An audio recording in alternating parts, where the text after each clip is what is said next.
Hey everyone, welcome back to the channel. Tonight we're diving deep into one of the most fascinating and controversial topics in ancient history.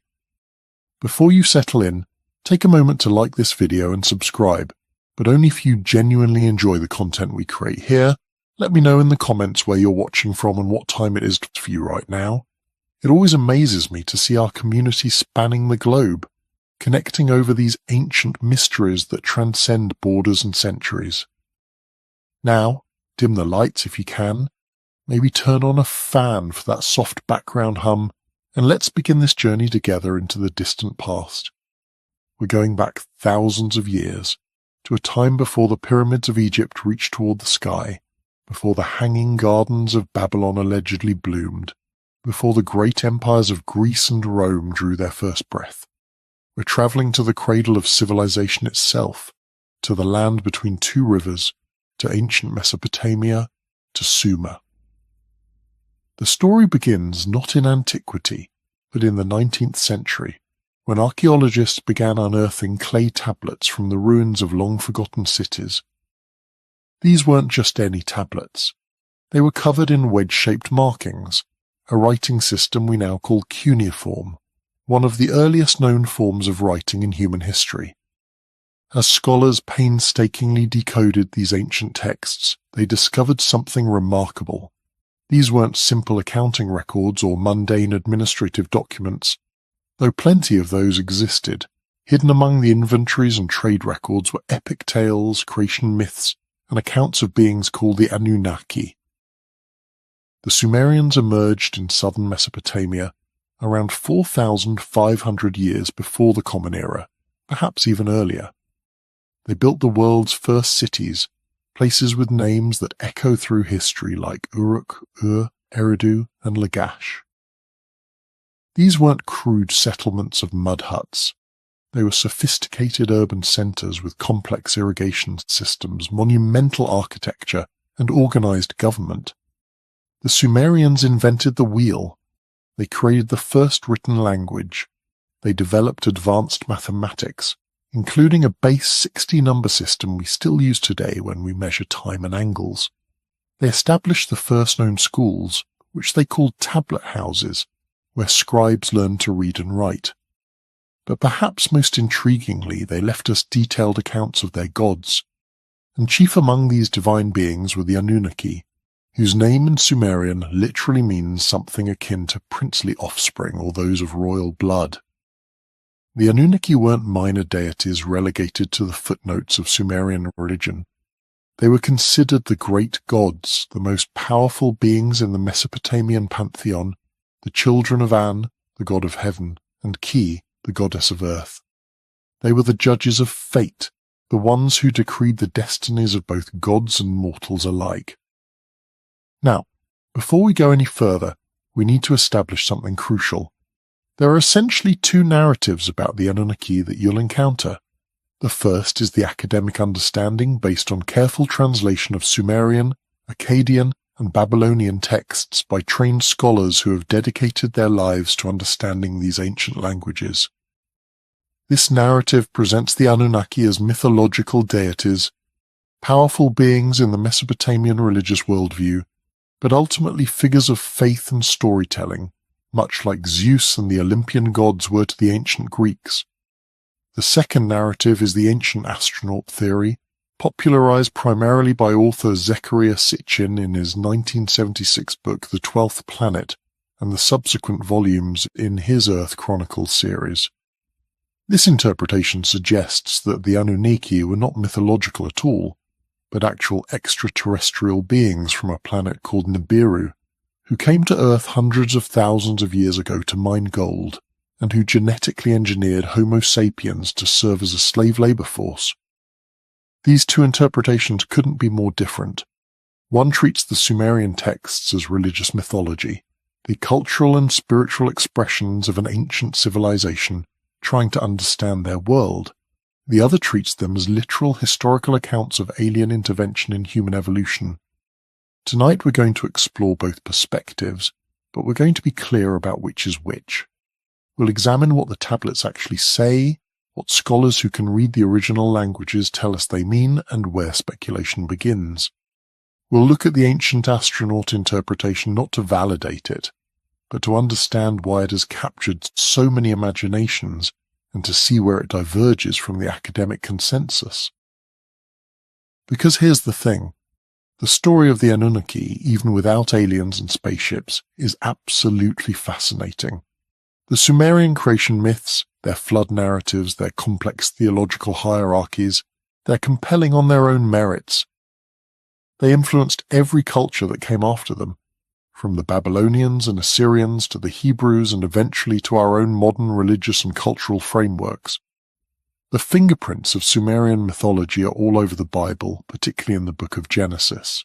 When we read about the creation of humanity, about the flood, about the Tower of Babel, we're seeing ideas that were first written down in cuneiform on clay tablets thousands of years before the Hebrew Bible was compiled.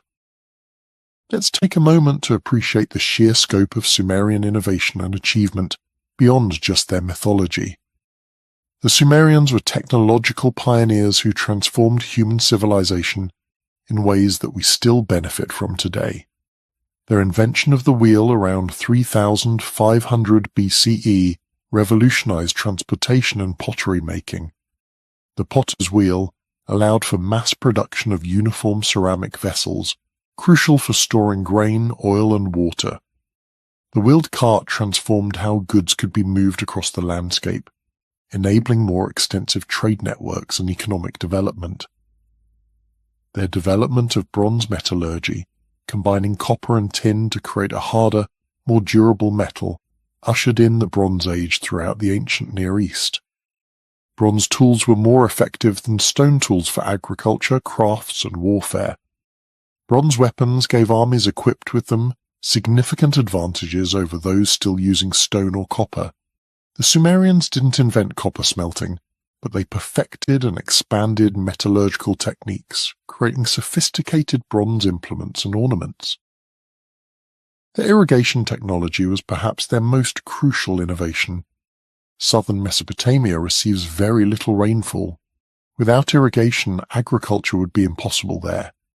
But the Sumerians engineered extensive canal systems, diverting water from the Tigris and Euphrates to fields miles from the rivers. They built levees to control flooding, reservoirs to store water, and drainage systems to prevent salinization of the soil.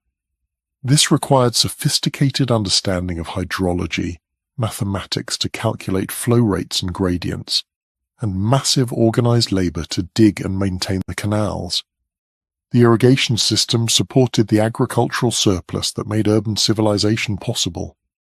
Surplus grain allowed for specialization of labor. Not everyone needed to farm. Some could become full-time craftspeople, making pottery, textiles, tools, and luxury goods. Others could become merchants, priests, administrators, or soldiers. This specialization accelerated technological and cultural development.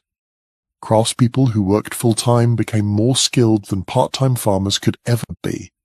Merchants who traveled extensively gathered information and ideas from distant places.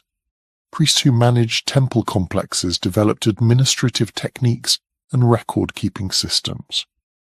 This complex division of labor was itself a remarkable achievement that required social organization and coordination on an unprecedented scale. The Sumerian development of mathematics deserves special attention. They used a sexagesimal system base 60, which we still use today for measuring time and angles. An hour has 60 minutes, a minute has 60 seconds, a circle has 360 degrees. These derive from Sumerian mathematical traditions. Why base 60? It's highly divisible, having factors of 1, 2, 3, 4, 5, 6, 10, 12, 15, 20, and 30. This makes calculations and divisions easier than with base 10. The Sumerians developed multiplication tables, calculated square and cube roots, and solved geometric problems. They understood the Pythagorean theorem, though they predated Pythagoras by over 1,000 years. Sumerian mathematical texts include complex problems dealing with areas, volumes, and proportions. They calculated the size of fields, the volume of canals, the amount of brick needed for construction projects. They developed systems for compound interest, crucial for their extensive lending and credit economy. Mathematical education was central to scribal training, and students copied out mathematical tables and problem sets as part of their curriculum. The sophistication of Sumerian mathematics shows that their intellectual achievements extended far beyond religion and literature. Sumerian medicine combined empirical observation with magical and religious elements. Medical texts describe various ailments, their symptoms, and treatments. Some treatments were based on herbal remedies, bandaging, and simple surgery. Physicians knew how to set broken bones, treat wounds, and perform basic procedures, but they also believed disease could be caused by demons or divine punishment, so treatments often included incantations, prayers, and rituals alongside physical remedies. This combination of empirical medicine and magical healing was typical of ancient medical practice across many cultures. Sumerian law is another area of remarkable development. Long before Hammurabi's famous law code, Sumerian city-states had legal systems with written laws.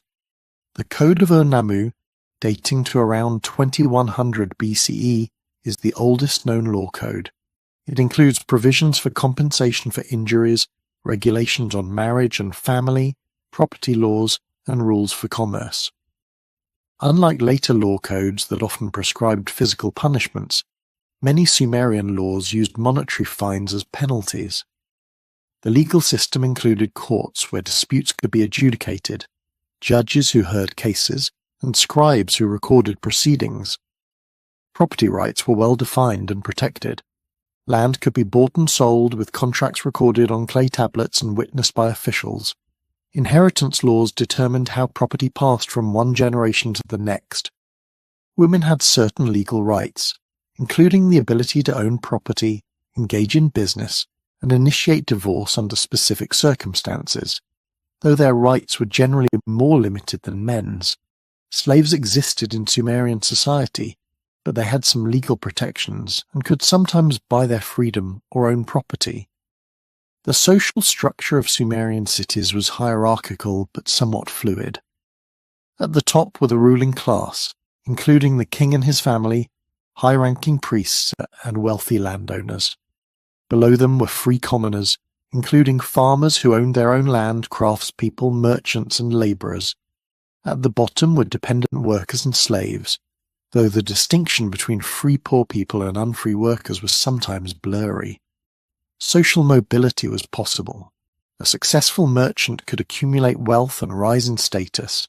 A scribe from a modest family could achieve influence through education and skill. Education, as mentioned earlier, was key to social advancement. Scribal schools, the aduba or tablet houses, educated boys and occasionally girls from wealthy families. The curriculum was rigorous and demanding.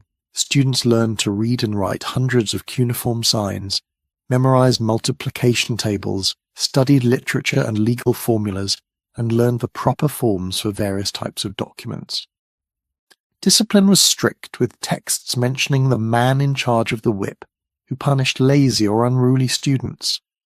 But successful graduates could look forward to careers as administrators, priests, teachers, or professional scribes, positions of respect and relative comfort. Sumerian literature extends well beyond the myths we've been discussing. There were love songs, lamentations over destroyed cities, wisdom literature with proverbs and advice, royal hymns praising kings, and even some satirical texts. The Sumerian love songs, particularly those associated with the sacred marriage ritual between the king and a priestess representing Inanna, are remarkably sensual and explicit. They celebrate erotic love in ways that can still surprise modern readers. The lamentations, such as the lamentation over the destruction of Ur, express profound grief over cities destroyed by warfare, questioning why the gods would allow such devastation to befall their own cities. Wisdom literature, like the instructions of Shurapak, offers practical and ethical advice. Don't marry a prostitute, the text advises. Her husbands are beyond counting. Don't guarantee anything for someone else, or it will turn against you. These proverbs reflect concerns about reputation, financial security, and proper behavior that would be recognizable in any era. They show that despite the vast temporal and cultural distance between us and the ancient Sumerians, they worried about many of the same things people worry about today. The physical layout of Sumerian cities reveals much about their society. At the center was the temple complex, massive ziggurats surrounded by temples, workshops, warehouses, and administrative buildings. The ziggurat itself was a stepped pyramid, sometimes as high as 150 feet, with a shrine at the top. These structures required enormous resources to build and maintain, demonstrating the temple's central role in Sumerian society. Around the temple complex were neighborhoods of houses, ranging from the large estates of the wealthy to modest homes of artisans and laborers. Sumerian houses were typically built of mud brick, which was cheap and readily available but required constant maintenance. Wealthier homes had multiple rooms arranged around a central courtyard, with separate areas for cooking, sleeping, storage, and sometimes a shrine for household gods. Poorer homes might have only 1 or 2 rooms. Streets were narrow and winding, sometimes covered with reed mats or ceramic tiles, more often just packed earth. The city as a whole was usually surrounded by defensive walls, necessary protection in an era of frequent warfare between city-states. Trade was crucial to Sumerian prosperity. The alluvial plain of southern Mesopotamia was rich in agricultural potential but poor in other resources. There was no stone for building, no timber for construction or fuel, no metal ores. All of these had to be imported through extensive trade networks.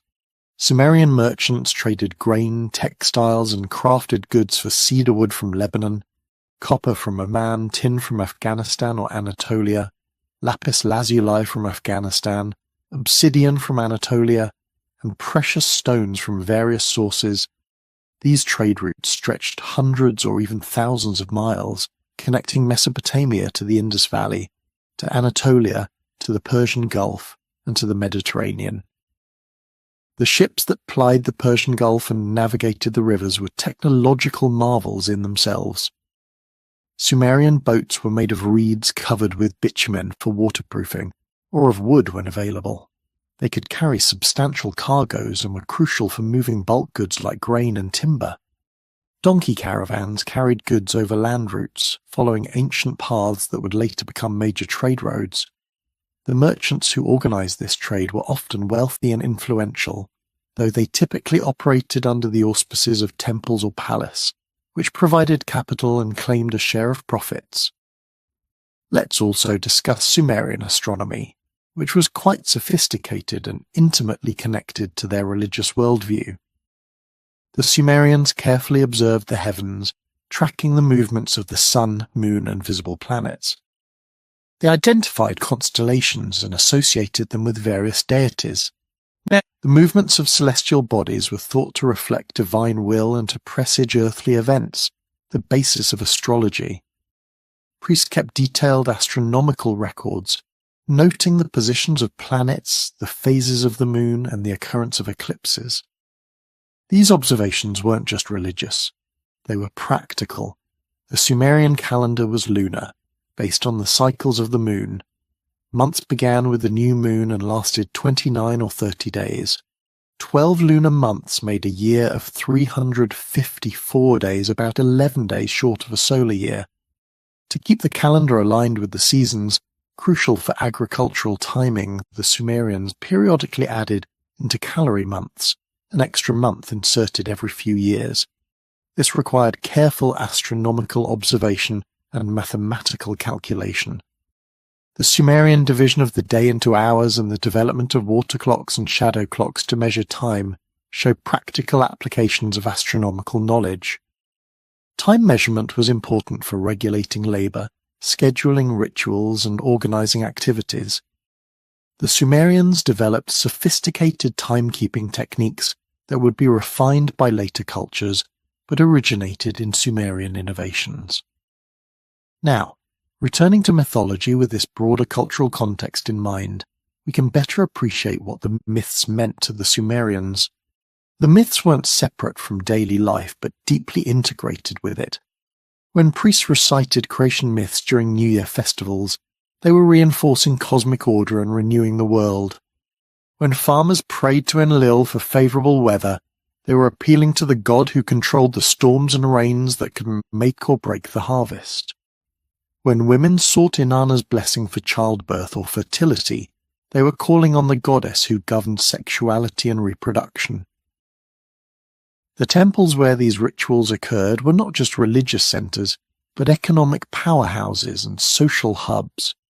The daily cult involved feeding the god's statue, dressing it, entertaining it with music, and caring for its needs as if it were a living person. This wasn't just symbolism.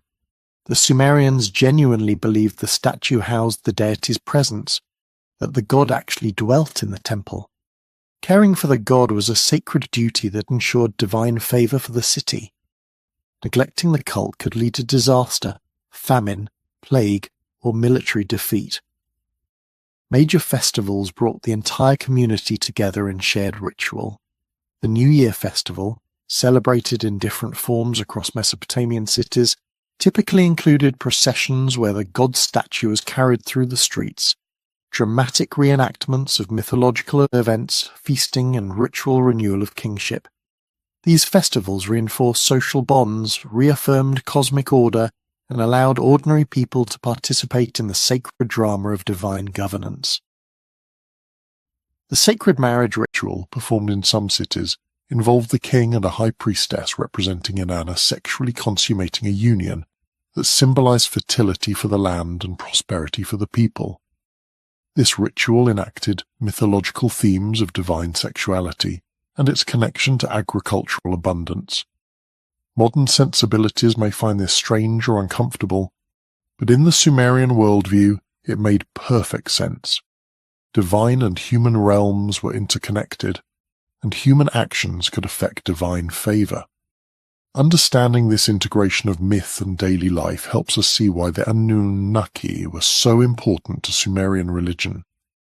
They weren't distant abstract principles, but active participants in Sumerian life through their temples, their festivals, their cult statues. When the text described the Anunnaki creating humanity to work for the gods, this reflected social reality. Most Sumerians did work on temple lands or for the palace. Their labor supported the religious and political elite who claimed divine authority. The myth naturalized this social arrangement by projecting it into cosmic origins. When the flood narratives described the Anunnaki as both destructive and merciful, capable of sending disaster but also of saving the righteous, this reflected Sumerian experiences of natural catastrophe and survival. Mesopotamia was prone to devastating floods. The unpredictable flooding of the Tigris and Euphrates could destroy cities, wipe out crops, and kill thousands. But survival was possible with preparation, warning, and divine favor. The flood myths encoded this reality in narrative form, offering both explanation for catastrophe and hope for survival. The theological tensions in the myths, between harsh Enlil and compassionate Enki, between divine justice and divine mercy, reflected real ethical and philosophical concerns. How do we reconcile the suffering we see in the world with belief in powerful gods who supposedly care for us? If the gods are just, why do the innocent suffer? If the gods are powerful, why don't they prevent disaster? These are profound questions that every religious tradition grapples with. The Sumerian myths explored them through narrative, presenting gods with different attributes and approaches, showing divine councils debating courses of action, demonstrating that even gods must navigate complex ethical terrain. This theological sophistication shouldn't be underestimated. The Sumerians were not simple-minded primitives with crude superstitions. They were sophisticated thinkers engaging with fundamental questions about existence, morality, and the nature of divine power. Their myths were vehicles for this engagement, literary and religious explorations of profound themes. To reduce them to accounts of ancient alien visitors is to miss entirely what made them meaningful to their creators and what continues to make them valuable to us, as windows into ancient thought. Let me also address the question of why the ancient astronaut theory specifically focuses on the Anunnaki and Sumerian texts rather than on other ancient mythologies. Part of the answer is simply that Sitchin chose to focus on this material, and his books became bestsellers, establishing the Anunnaki as central to ancient astronaut lore. But there's more to it than that. Sumerian civilization is genuinely ancient and mysterious in certain ways. Its origins are unclear, its language is unrelated to other known language families, its achievements seem remarkably advanced for such an early period. This mystery creates space for speculation. When we know less about something, it's easier to project our own ideas onto it. The Sumerians didn't leave us detailed historical accounts of their origins or comprehensive explanations of how they developed their civilization. The gaps in our knowledge allow speculation to flourish. Additionally, cuneiform tablets have an aura of authenticity and ancientness that makes them seem like ideal sources for hidden knowledge. They're literally ancient texts, thousands of years old, written in a strange script that most people can't read. This makes them perfect props for claiming to have discovered revolutionary information that mainstream scholars have missed or suppressed. The ancient astronaut theory also benefits from the fact that many people have little direct knowledge of actual Sumerian texts or scholarly understanding of them. When Sitchin makes claims about what the tablets say, most readers have no way to verify whether he's translating accurately or not. They have to trust either him or the academic experts, and if they are inclined to distrust academic authority, Sitchin's alternative interpretation can seem appealing. He presents himself as a lone truth-teller standing against a misguided establishment, a narrative that resonates with people who feel alienated from or skeptical of institutional authority. The specific content of the myths also lends itself to alternative interpretation in ways that other mythologies might not. The Atrahasis epic really does describe gods creating humans to work for them, which sounds like creating a slave labor force if you are inclined to read it that way. The flood narrative really does include detailed instructions for building a boat, which can sound like technical specifications if you approach it with that expectation. The Enuma Elish really does describe cosmic battles and the creation of the world from the body of a defeated deity, which can be reinterpreted as descriptions of planetary collisions if you're creative enough with your reading. But similar creative reinterpretation could be applied to any mythology. Greek myths describe gods dwelling on Mount Olympus, which could be reinterpreted as describing an alien base on a mountain. Egyptian myths describe gods creating the world from primordial chaos, which could be reinterpreted as describing terraforming of Earth by aliens.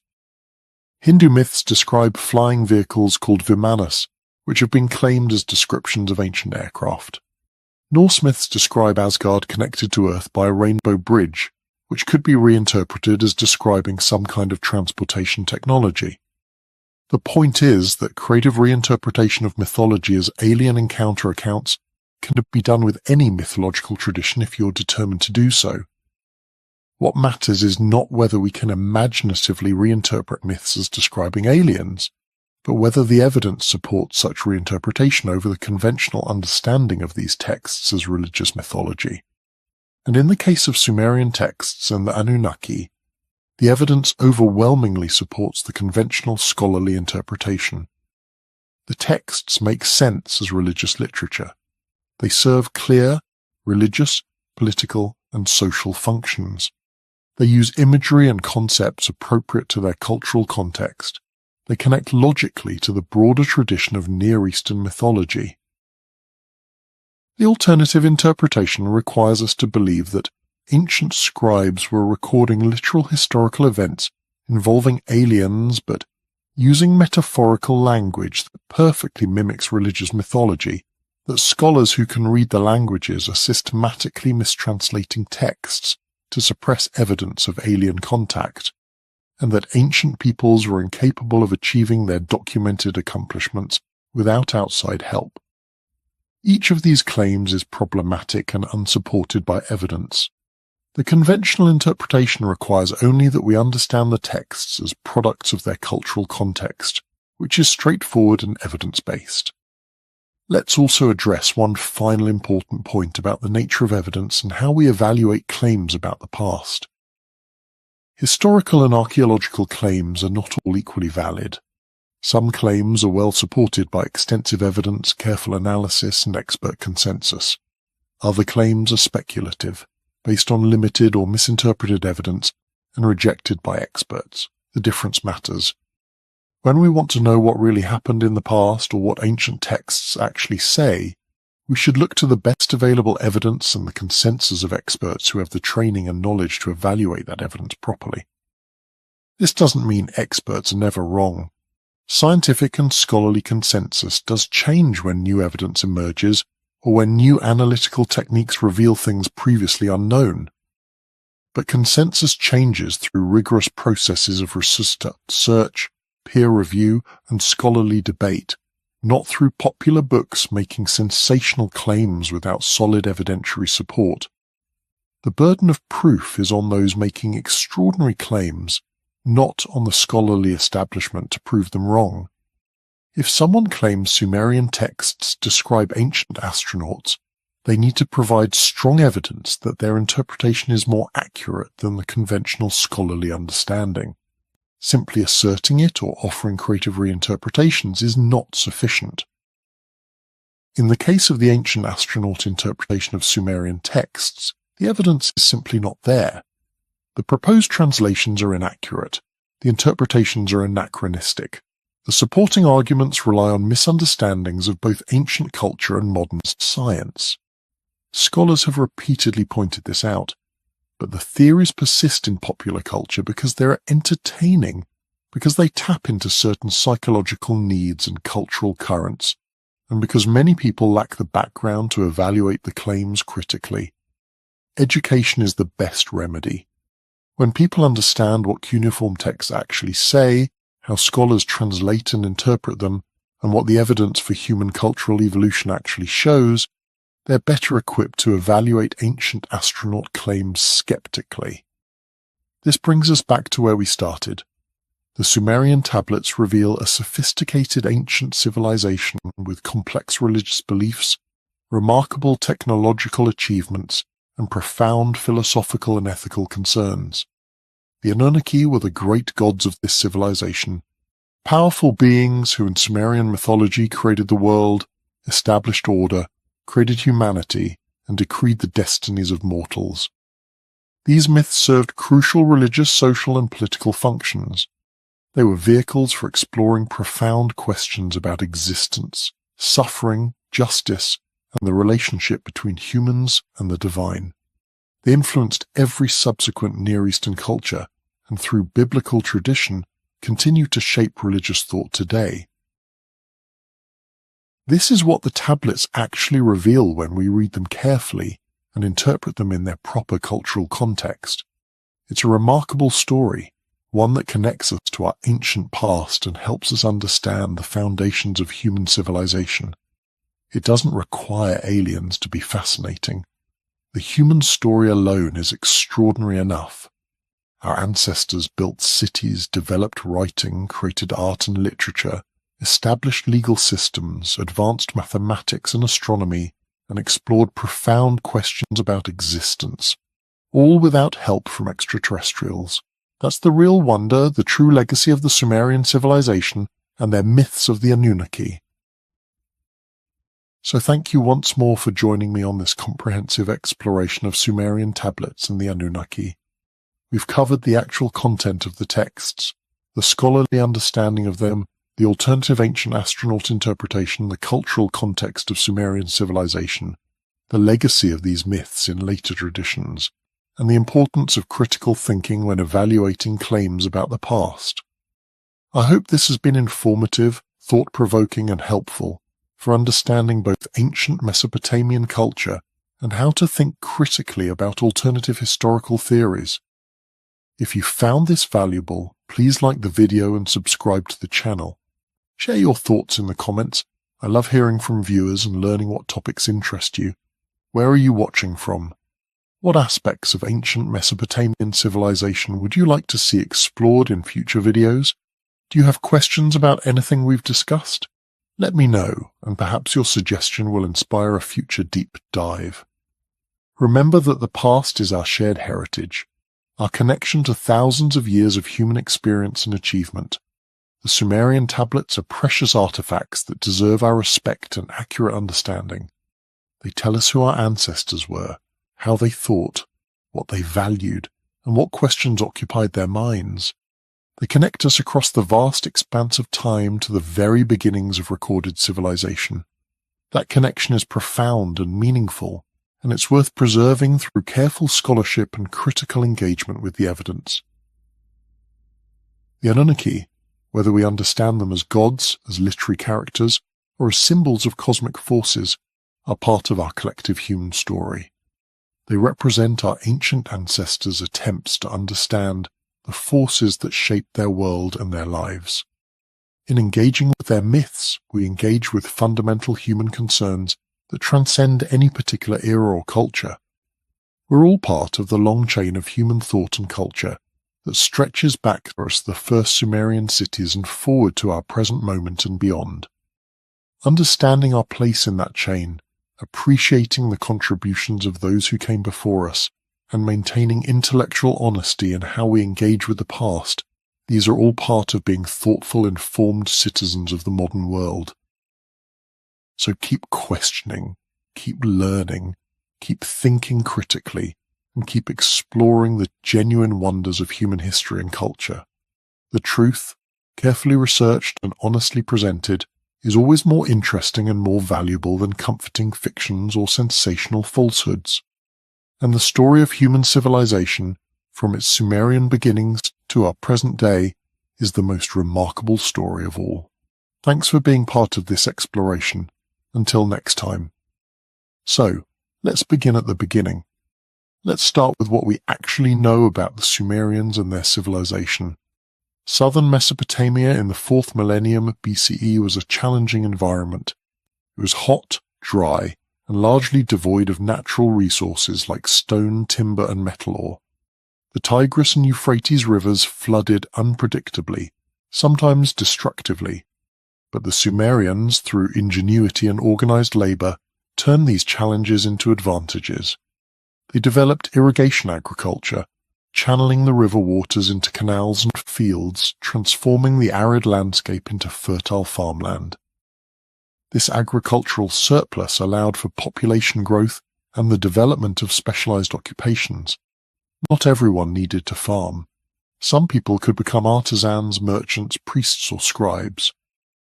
By around 3000 BCE, Sumerian cities were thriving centers of commerce and culture. Uruk, one of the largest, may have had a population of 50,000 or more, an astounding number for that era. These cities were organized around massive temple complexes called ziggurats, stepped pyramids that served as both religious centers and administrative hubs. The temples weren't just places of worship. They were economic powerhouses, controlling vast amounts of land, employing hundreds or thousands of workers, and managing complex trade networks that stretched from the Indus Valley to the Mediterranean coast. It was in these temple complexes that the scribes worked, and it was the scribes who gave us the tablets. They wrote on wet clay with reed styluses, pressing wedge-shaped marks into the surface. Once dried or baked, these tablets became incredibly durable, able to survive for millennia buried in the earth. Tens of thousands of these tablets have been recovered, and more are discovered regularly. Most are mundane, receipts for grain deliveries, records of textile production, legal contracts, student exercises. But among them are literary works, myths and epics that give us a window into how the Sumerians understood their world and their place in it. The Enuma Elish, the Atrahasis epic, the Epic of Gilgamesh, the Descent of Inanna, dozens of hymns and prayers and ritual texts. These works mention the Anunnaki repeatedly. So who are the Anunnaki according to these texts? The earliest references to the Anunnaki come from the early dynastic period, around 2600 BCE. In these early texts, the term Anunnaki seems to refer to the great gods collectively, the major deities of the Sumerian pantheon. They're described as the offspring of An and Ki, heaven and earth, and sometimes called Anu in the Akkadian language that eventually supplanted Sumerian, was the supreme deity, the king of the gods, though he was somewhat remote, presiding over the divine realm from the highest heaven. Ki, the earth goddess, was sometimes identified with Ninhursag, a mother goddess associated with fertility and childbirth. From the union of heaven and earth came the Anunnaki, and the most important of these were Enlil, Enki, and later Inanna. Enlil, whose name means Lord Wind or Lord Air, became the executive deity, the one who actually governed the cosmos on a day-to-day basis. He was associated with the Earth's atmosphere, with storms and wind, and with the city of Nippur, which was considered the religious center of Sumer. Enlil was powerful, perhaps the most powerful of the active gods, and he was also stern, quick to anger, and often harsh in his judgments. Many Sumerian texts portray Enlil as maintaining order through force and authority. Enki, whose name means Lord Earth, though he was primarily associated with fresh water, particularly the underground aquifer called the Abzu, was a very different deity. Where Enlil represented law, authority, and sometimes harsh justice, Enki represented wisdom, creativity, magic, and compassion. Enki was the god of crafts and skills, of healing and exorcism, of intelligence and cunning. In many myths, Enki is portrayed as a friend to humanity, often intervening to help or save mortals from the wrath of other gods. His primary cult center was Eridu, considered by the Sumerians to be the first city ever created, the place where civilization began. Inanna, who became Ishtar in Akkadian, was the goddess of love, sex, beauty, war, and political power. She was associated with the planet Venus, which in Sumerian astronomy was understood as both the morning star and the evening star. Inanna was fierce, passionate, and unpredictable, capable of great kindness and terrible vengeance. She played central roles in numerous myths, including her famous descent into the underworld. These three deities, Enlil, Enki, and Inanna, along with An in his remote heaven, form the core of the Sumerian divine hierarchy, but there were many other Anunnaki. Nanna, the moon god, Utiu, the sun god and god of justice, Ninhursag, the mother goddess, Ereshkigal, queen of the underworld, and numerous lesser deities with specific domains and responsibilities. The exact number of Anunnaki varies in different texts. Some sources mention 50 Anunnaki, others mention 600. The Enuma Elish, the Babylonian creation epic, which drew heavily on earlier Sumerian material, states that the god Marduk assigned 300 Anunnaki to duty in the heavens, and 300 to duty on earth and in the underworld. So that's the pantheon, the cast of characters. But what did the Anunnaki actually do, according to the tablets? To answer that, we need to look at the creation myths, and the most complete account we have comes from a text called the Atrahasis epic. The Atrahasis was written in Akkadian, probably in the 18th century BCE, though it's based on older Sumerian sources. Tablet 1 of the Atrahasis describes a time before humanity existed. The cosmos had been divided among the great gods, and ruled the heavens. Enlil ruled the earth and air, and Enki ruled the Abzu, the sweet waters beneath the earth. But the work of maintaining creation, of digging canals, of managing the rivers, of cultivating the land, all of this labor was assigned to a group of lesser gods called the Igigi. For 40 years, the text says, the Igigi labored. They dug the Tigris and Euphrates rivers. They carried heavy loads. They toiled endlessly. And finally, they'd had enough. The Igigi rebelled. They burned their tools. They marched on Enlil's temple at night, and they demanded relief from their burdens. Enlil was furious at this insubordination, and wanted to punish the rebels. But Enki, ever the problem solver, proposed an alternative solution. Why not create a new being, he suggested, a creature that could take over the work the Igigi were unwilling to do.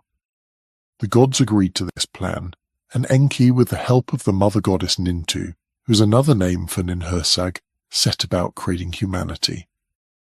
The process described in the tablet is fascinating. One of the gods, a deity named Wei-Ilu or Geshtu-I in different versions, volunteered to be sacrificed. He was killed, and his blood and flesh were mixed with clay from the earth. From this mixture Nintu fashioned the first humans, 7 males and 7 females. These new beings carried within them the essence of divinity, the blood and intelligence of a god. But they were also of the earth, made from clay, mortal and limited. Their purpose was explicit. They were created to bear the workload of the gods, to dig the canals, to cultivate the fields, to provide for the temples. This is a crucial point. In the Sumerian worldview, as expressed in their own texts, humanity was created to serve the gods.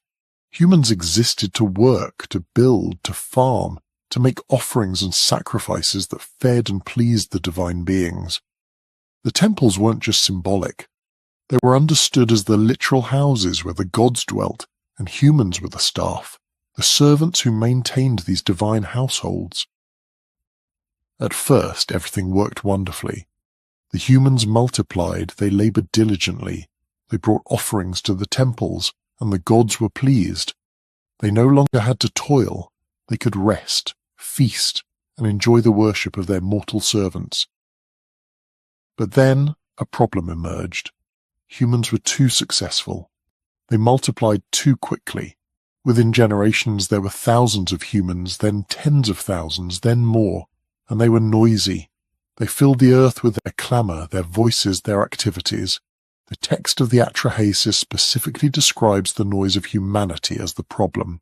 Enlil, trying to rest in his temple, was disturbed by the constant racket. He couldn't sleep.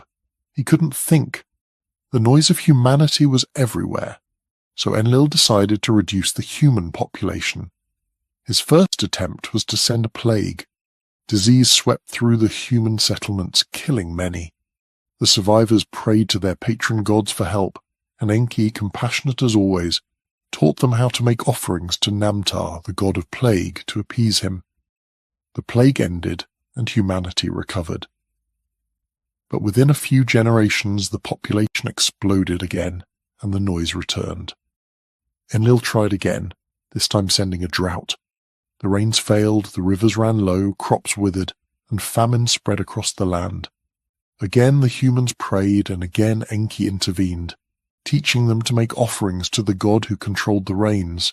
The drought ended, humanity recovered, and again the cycle repeated. Enlil's frustration grew. No matter what catastrophe he sent, drought, famine, pestilence, humanity survived and bounced back, largely because Enki kept helping them. Finally, Enlil decided on a final solution.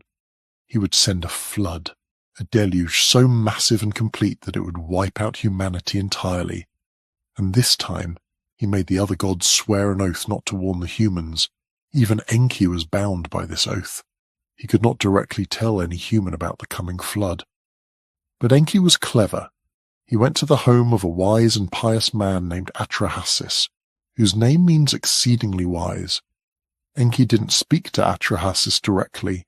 Instead, he spoke to the wall of Atrahasis's house, or to a reed fence depending on the version of the story. He spoke loudly, making sure Atrahasis could overhear, describing the coming flood and instructions for building a large boat. Atrahasis, being exceedingly wise indeed, understood the message. He built the boat, sealed it with bitumen, loaded it with his family, craftspeople, animals, and supplies, and when the flood came, he survived. The flood itself is described in vivid, terrifying detail. The storms raged for 7 days and 7 nights. The Anunnaki themselves were frightened by the destruction they had unleashed. The text says the gods cowered like dogs. They crouched against the outer walls. Ishtar cried out like a woman in labor, lamenting that she had agreed to this destruction. When the waters finally receded and Atrahasis emerged from his boat, he offered a sacrifice to the gods. The gods, who had been without offerings during the flood and were now hungry, gathered around the sacrifice like flies, the text says. They realized they needed humanity. Without humans to provide for them, to maintain their temples, to offer sacrifices, the gods themselves suffered. Enlil was initially furious that anyone had survived his flood, but eventually a compromise was reached.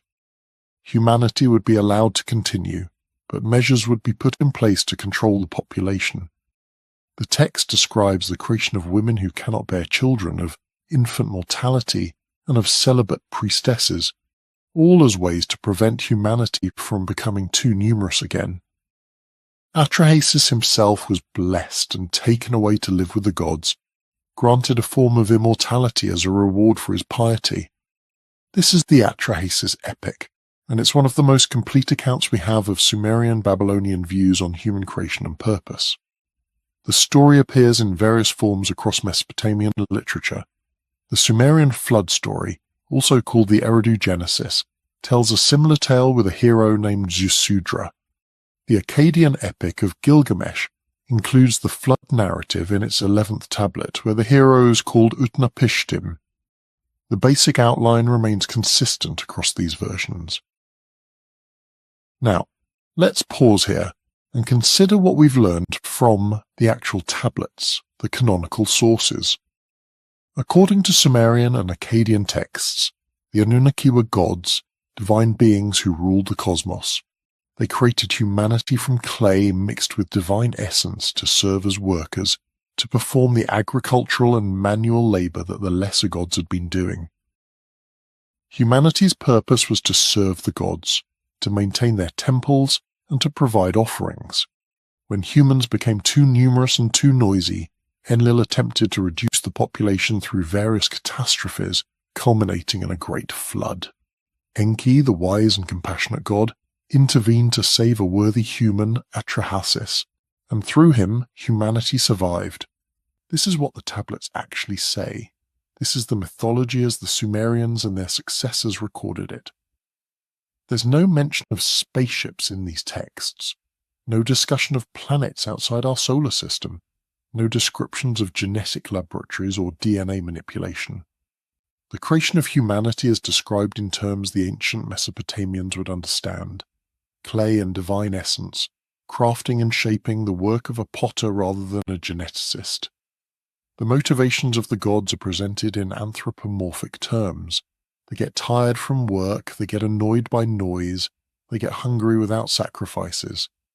These are deities imagined in human terms, superhuman certainly, but not aliens in the modern science fiction sense. So where does the ancient astronaut interpretation come from? The primary source is Zechariah Sitchin. Born in 1920 in Azerbaijan and raised in Palestine, Sitchin claimed to be one of the few people who could read Sumerian cuneiform.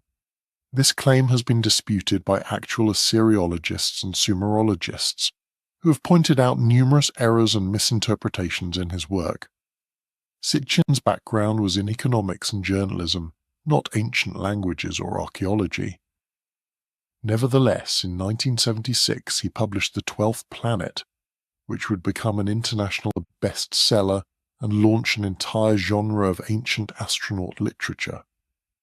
Sitchin's central thesis was that the Sumerian tablets, when properly understood, were not mythology but history. According to Sitchin, the Anunnaki were not gods but flesh and blood extraterrestrials from a planet called Nibiru, which he claimed was a 12th planet in our solar system, with a highly elliptical orbit that brings it close to Earth every 3,600 years. Sitchin argued that the Anunnaki first came to Earth roughly 450,000 years ago. Why? To mine gold. According to Sitchin, Nibiru's atmosphere was degrading, and gold particles suspended in the atmosphere could help protect the planet from harmful radiation. So the Anunnaki established mining operations on Earth, primarily in Africa. For thousands of years, Sitchin claimed, the Anunnaki themselves did the mining, but the work was hard and dangerous, and eventually the workers, the equivalent of the Igigi in the myths, rebelled.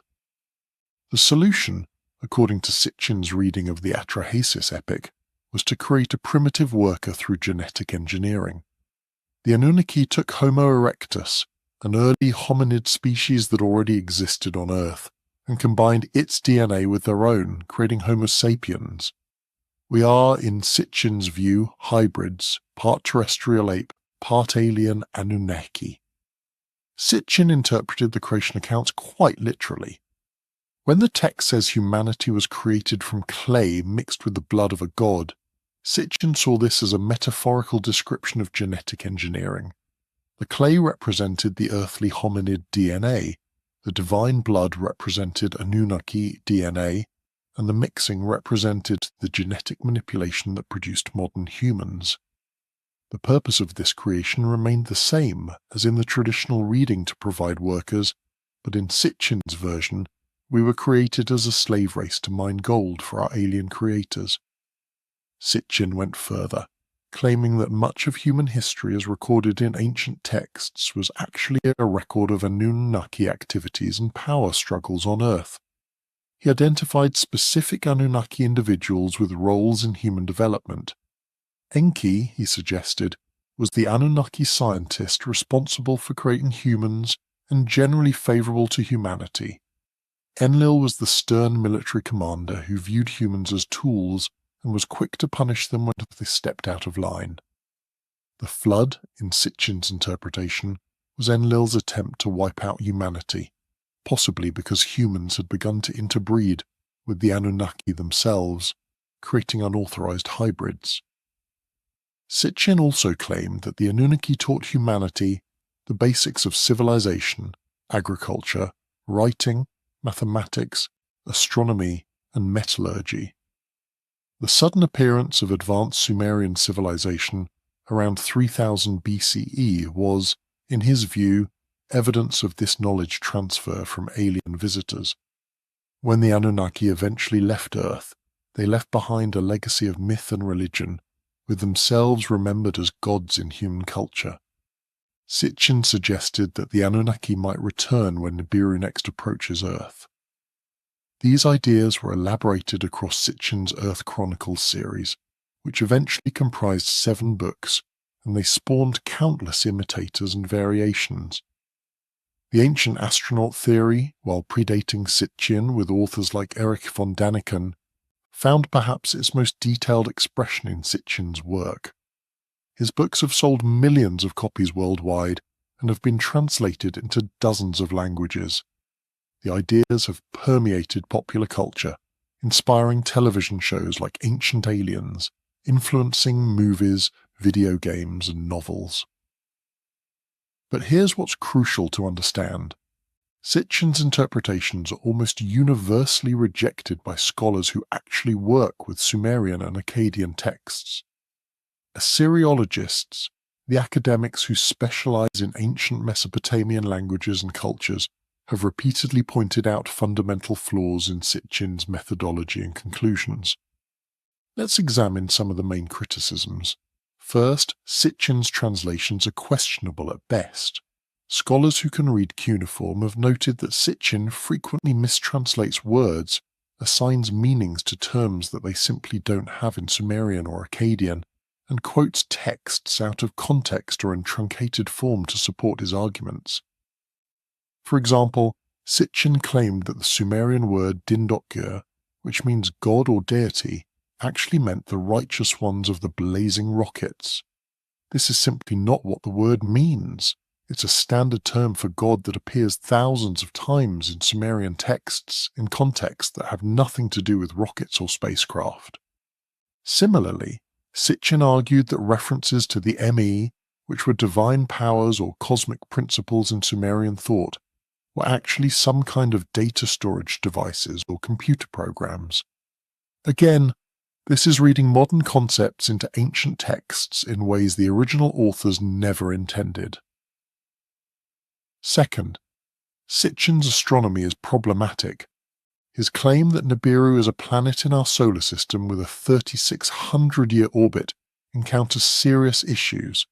Astronomers point out that such an orbit would be unstable. Gravitational interactions with the known planets, particularly Jupiter and Saturn, would perturb such an eccentric orbit significantly over time.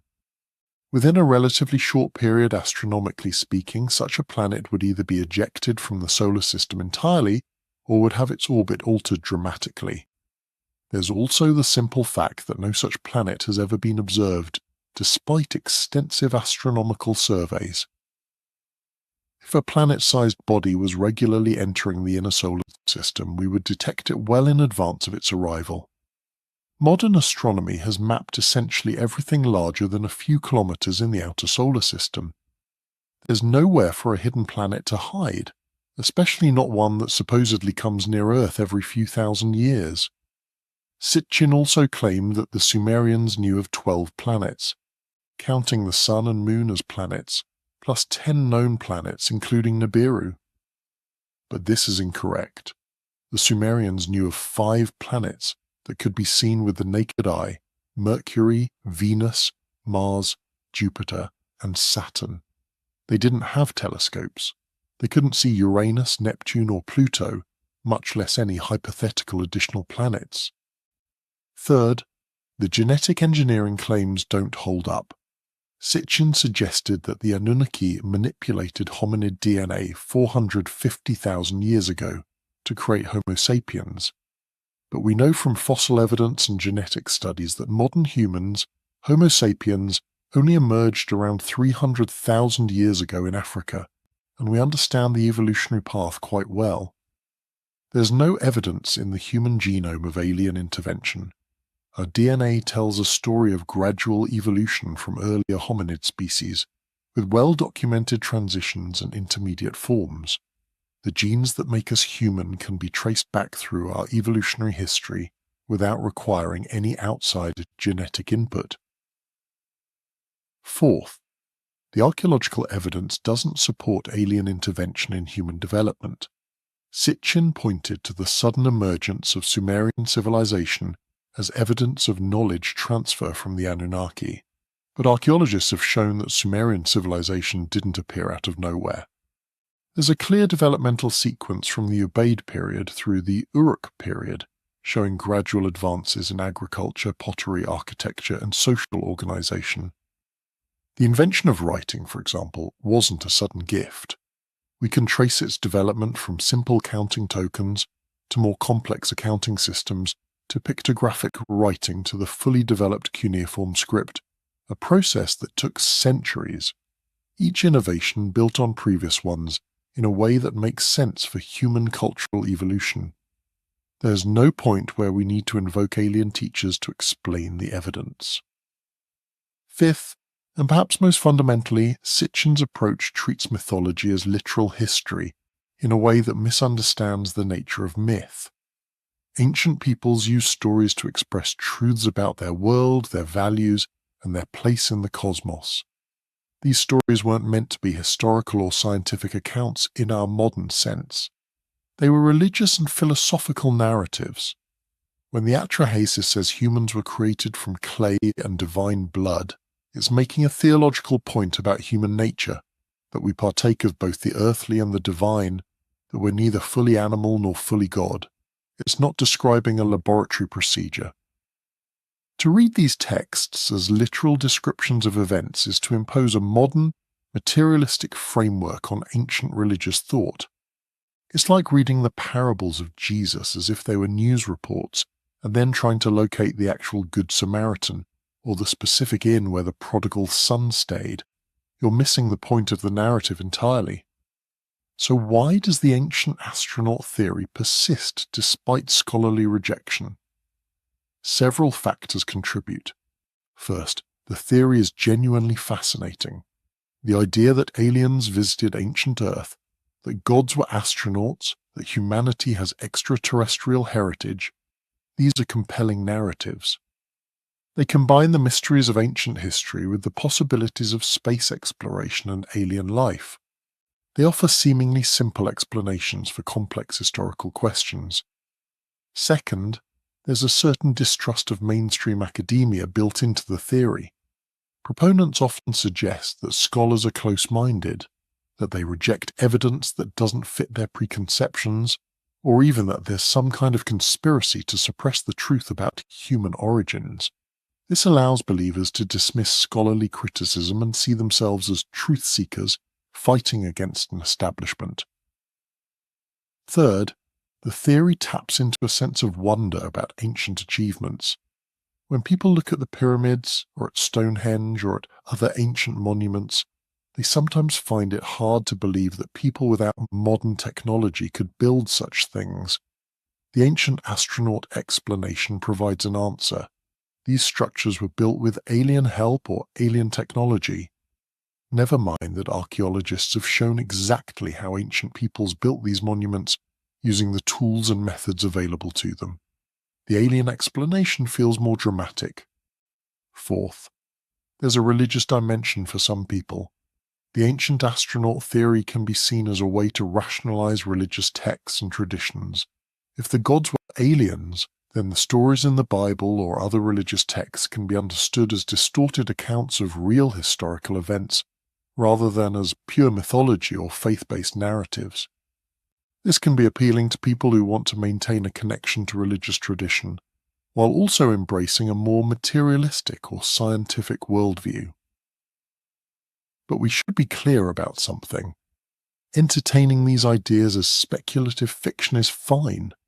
Reading Sitchin's books as an imaginative retelling of ancient myths is harmless enough.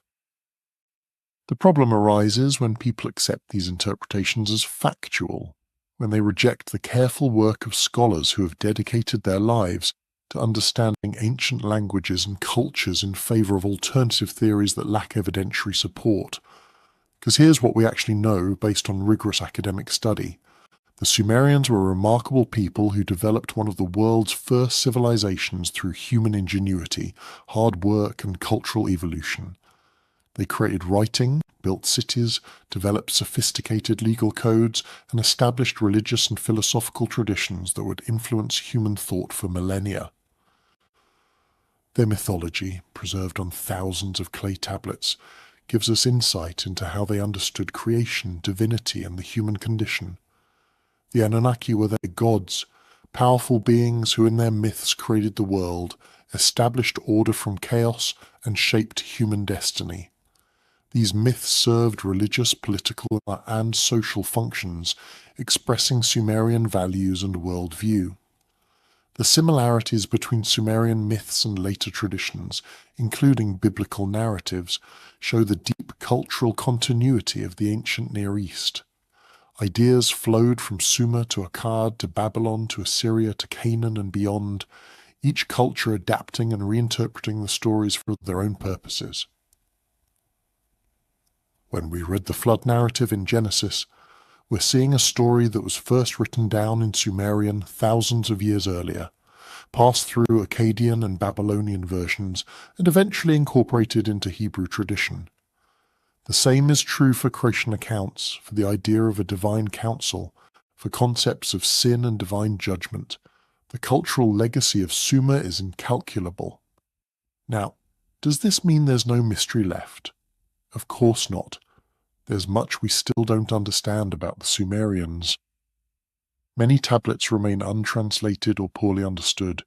New discoveries continue to emerge from archaeological sites in Iraq and Syria, though conflict in the region has made such work difficult and dangerous in recent years.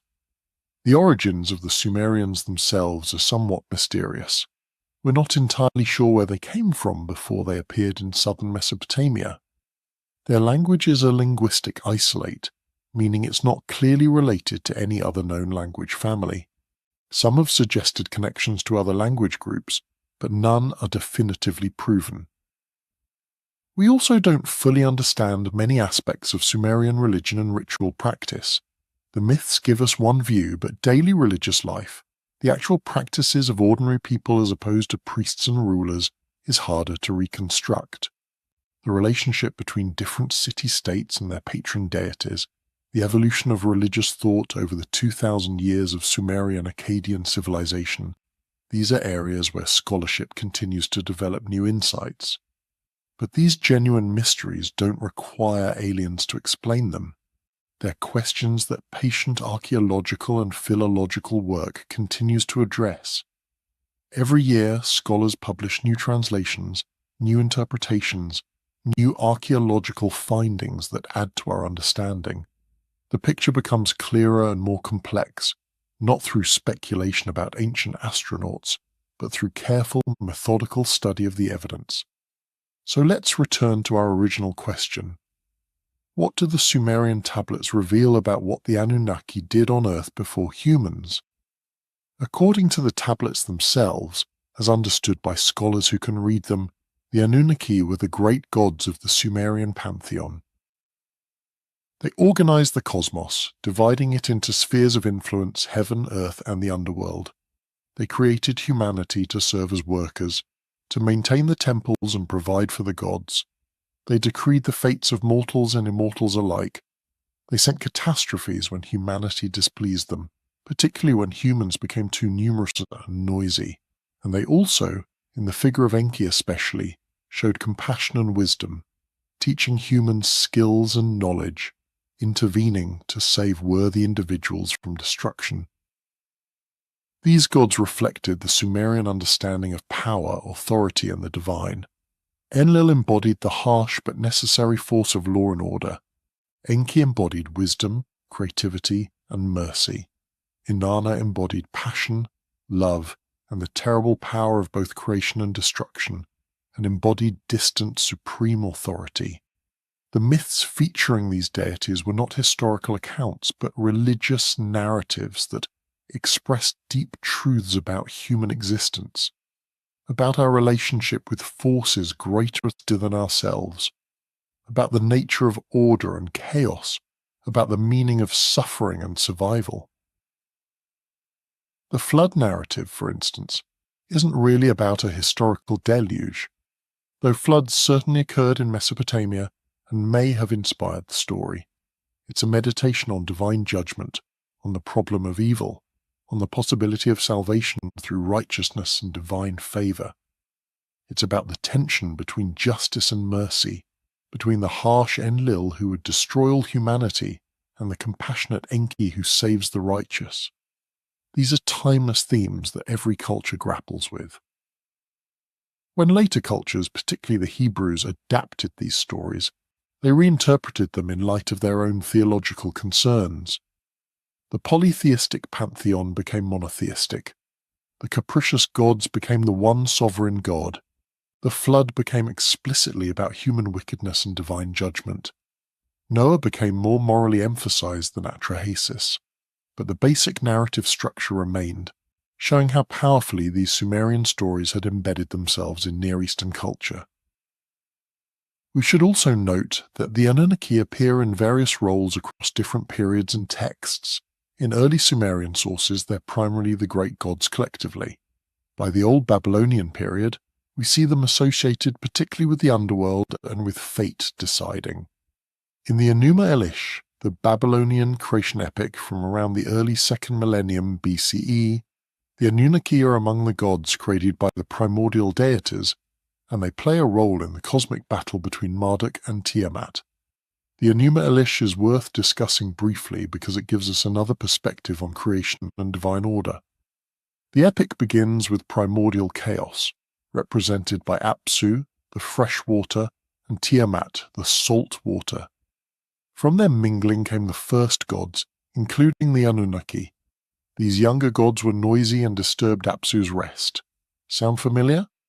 Apsu decided to destroy his offspring, but Ea, the Akkadian equivalent of Enki, learned of the plan and killed Apsu first.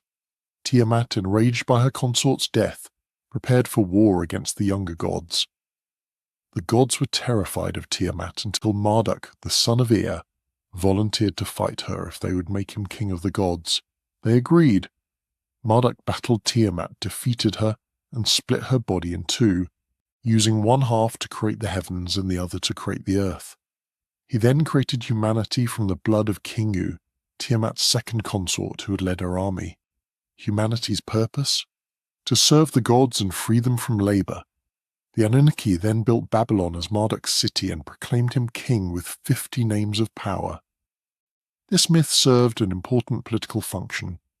Babylon, when it rose to power under Hammurabi around 1700 BCE, needed to justify its supremacy over older Sumerian cities. The Enuma Elish does this by elevating Marduk, Babylon's patron god, above the traditional Sumerian deities. It's a myth that legitimates political power through the religious narrative. The older gods, including the Anunnaki, willingly submit to Marduk's authority, just as the older cities should submit to Babylon's rule. This shows us something important about how these myths functioned. They weren't just stories. They were tools of cultural and political power.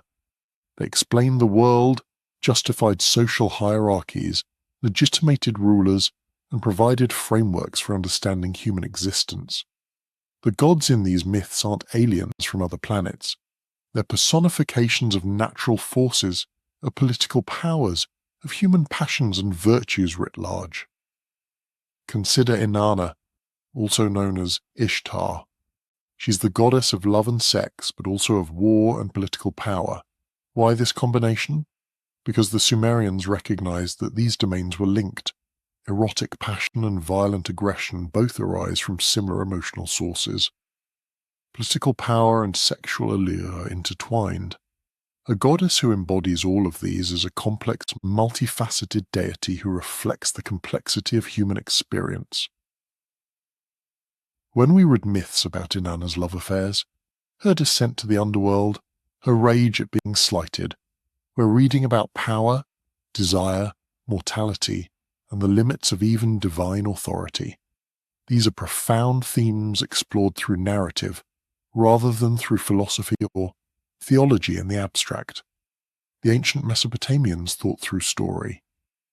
The Anunnaki, then, represent different aspects of divine power and cosmic order. They decree fates because fate in the Mesopotamian view was a real force, a predetermined order that even gods must respect, though they have the power to declare what that order will be. The Tablet of Destinies, which appears in several myths including the Anzu myth, is the cosmic principle of order itself, and whoever possesses it has supreme authority. When the Anzu bird steals the Tablet of Destinies from Enlil, it threatens the entire cosmic order until a hero god retrieves it. These myths also reflect the Mesopotamian understanding of kingship. The king on earth was the representative of the gods, particularly of the city's patron deity. Just as the gods decreed fates for humanity, the king decreed justice for his subjects. The king maintained cosmic and social order, built and maintained temples, led rituals and waged wars on behalf of the gods. The myth of divine kings creating humans to serve them paralleled the reality of earthly kings commanding labor from their subjects for public works, temple construction, military service. In this sense, the creation myth can be read as a kind of political theology. It explains and justifies the social order. Humans work because they were created to work. They serve the temples because the gods require it. Rebellion against this order is rebellion against creation itself. Yet even within this framework there's space for compassion and critique.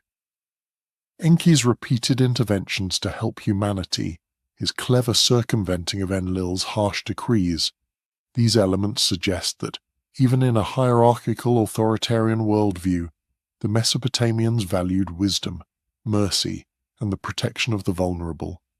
Enki is the trickster god, using cunning to achieve good ends, bending the rules to serve justice rather than merely law. This brings us to an interesting parallel with much later traditions. In Jewish mysticism, there's a similar tension between different aspects of God, between Gevura, the attribute of judgment and severity, and Chesed, the attribute of mercy and loving kindness.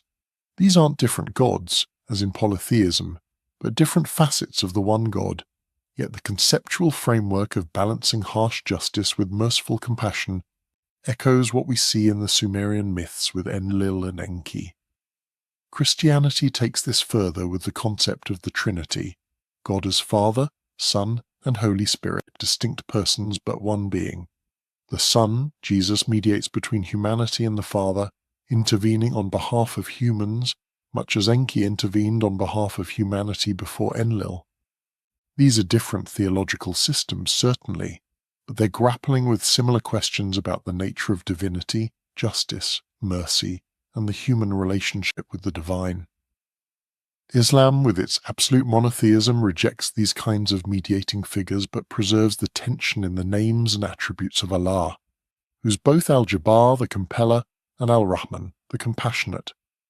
The Quran, like the Hebrew Bible before it, adapts and reinterprets ancient Near Eastern mythological themes, including flood narratives and creation accounts, within a strict monotheistic framework.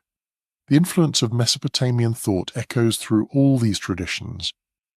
Now, let's address one specific piece of evidence that ancient astronaut theorists often cite, the cylinder seal VA-243. This is a Sumerian seal currently held in the Vaux collection at the Louvre, and it features a distinctive star or sun symbol surrounded by other celestial bodies. Sitchin claimed that this seal depicts the solar system with 12 planets, including Nibiru. According to him, the large star in the center represents the Sun, and the 11 objects around it represent the 11 known planets plus Earth, with one of them being Nibiru. There are multiple problems with this interpretation. First, the symbol in the center is not the sun symbol used in Mesopotamian iconography. The Mesopotamian sun symbol is quite distinctive, usually depicted with wavy rays or sometimes with 4 or 8 straight rays. The symbol on VA-243 is a multi-pointed star, which in Mesopotamian art typically represents either a deity or a star in the astronomical sense, not the sun. Stars were associated with gods. Each major deity had a star associated with them. The symbol on the seal could easily represent a deity with attendant lesser deities or stars. Second, even if we grant that it's depicting celestial bodies, there's no reason to think the ancient Sumerians knew of more than the 5 visible planets. They were sophisticated astronomers who tracked the movements of celestial bodies carefully, as evidenced by their astronomical texts and their astrological traditions. But without telescopes, they could only see what's visible to the naked eye. The planets they knew were Mercury, Venus, Mars, Jupiter, and Saturn. They didn't know about Uranus, Neptune, or Pluto, let alone any additional planet. Third, the seal is actually quite small and the details are not entirely clear. Counting the dots and trying to make them conform to a solar system model requires a certain amount of creative interpretation. Different researchers counting the same seal coming up with different numbers of objects. It's far more likely that the seal depicts a religious scene, perhaps showing a deity with attendant stars or gods, which is common in Mesopotamian seals. Fourth, and perhaps most importantly, we have many, many cylinder seals from ancient Mesopotamia, thousands upon thousands of them. They depict all sorts of scenes, religious rituals, mythological narratives, royal hunting scenes, administrative imagery. If VA-243 really depicted the solar system with 12 planets, we would expect to see similar depictions on other seals, particularly given how important astronomical knowledge was to the Mesopotamians. We don't. This seal is unique in its supposed depiction, which should make us suspicious of the interpretation. Assyriologists who have examined the seal dismiss Sitchin's interpretation as reading modern ideas into ancient imagery. The seal, they argue, is most likely showing a star deity with attendant divine or stellar symbols, a common motif in Mesopotamian religious art. There's no text on the seal identifying it as a solar system diagram, and nothing in Sumerian astronomical texts suggests they knew of more than the 5 visible planets. This kind of misinterpretation is endemic to ancient astronaut theories. They take ambiguous evidence and interpret it in ways that support their conclusions, while ignoring simpler, more contextually appropriate explanations. They focus on mysteries and anomalies while ignoring the vast amount of evidence that supports conventional understanding. Let's talk about the broader impact and legacy of these myths. The Mesopotamian cultural sphere, particularly the Sumerian, Akkadian, Babylonian tradition, influenced every culture that came into contact with it. The Hittites in Anatolia adopted Mesopotamian gods and myths. The Hurrians and later the Assyrians continued the traditions, most significantly the Canaanites and Hebrews, living on the western edge of the Mesopotamian world, absorbed and adapted these stories. The Book of Genesis, compiled probably during the Babylonian exile of the Jews in the 6th century BCE, shows clear influence from Mesopotamian sources. The creation account in Genesis 1, with God separating the waters and creating order from chaos, echoes the Enuma Elish. The Garden of Eden story, with its forbidden knowledge and divine punishment, echoes various Mesopotamian themes. The flood narrative in Genesis 6 through 9 is strikingly similar to the Atrahasis and the flood account in Gilgamesh, too similar to be coincidental. Biblical scholars have long recognized these parallels. The question is how to interpret them. Some see it as evidence that the biblical accounts are just myths borrowed from earlier cultures, no more historically true than the Sumerian originals. Others argue that the biblical authors were taking older mythological material and reinterpreting it in light of Israelite monotheism, transforming polytheistic myths into monotheistic theology. Still others suggest that both the Mesopotamian and biblical accounts might preserve some memory of real historical events, like a major flood, which were then elaborated into mythological narratives. What's undeniable is the cultural continuity. Ideas, stories, and literary motifs travelled across the ancient Near East, adapted and transformed by each culture but retaining recognizable elements. This is how culture works. No civilization exists in isolation. Stories travel, they're retold, they're adapted to new contexts and new beliefs. The Sumerians didn't invent their myths from nothing either. They built on older traditions that we can only partially glimpse, and they were influenced by contact with other cultures. The invention of writing allowed these stories to be preserved and transmitted in ways that oral tradition alone couldn't match. The clay tablets, virtually indestructible when baked, have given us a window into ancient thought that we don't have for cultures that didn't develop writing. We can read Sumerian myths in forms that are nearly 4,000 years old, seeing exactly what the ancient scribes wrote. That's extraordinary. And what these texts reveal, ultimately, is that ancient peoples were fundamentally like us. They ask the same big questions. Where did we come from? Why do we suffer? What happens when we die? Is there meaning to existence? The answers they came up with, framed in terms of gods and myths, reflected their cultural context, their values, their understanding of the world, but the questions themselves are universal. The Anunnaki, as characters in these myths, embody various answers to these questions. They represent the forces that create and destroy, that establish order and demand justice, that show mercy and teach wisdom. They're not historical figures and certainly not extraterrestrials. They're humanity's attempt to understand the divine, to give form to the formless, to tell stories about powers beyond our control and our relationship with those powers. In the end, the true wonder of the Sumerian tablets is not that they might describe ancient aliens. It's that they give us such intimate access to how our ancient ancestors thought, what they valued, what they feared, what they hoped for. These aren't primitive superstitions, they're sophisticated theological and philosophical expressions. The Enuma Elish wrestles with how order emerged from chaos. The Atrahasis confronts the problem of suffering and divine justice. The Epic of Gilgamesh explores mortality and the search for meaning. These are works of profound thought, expressed through narrative and poetry.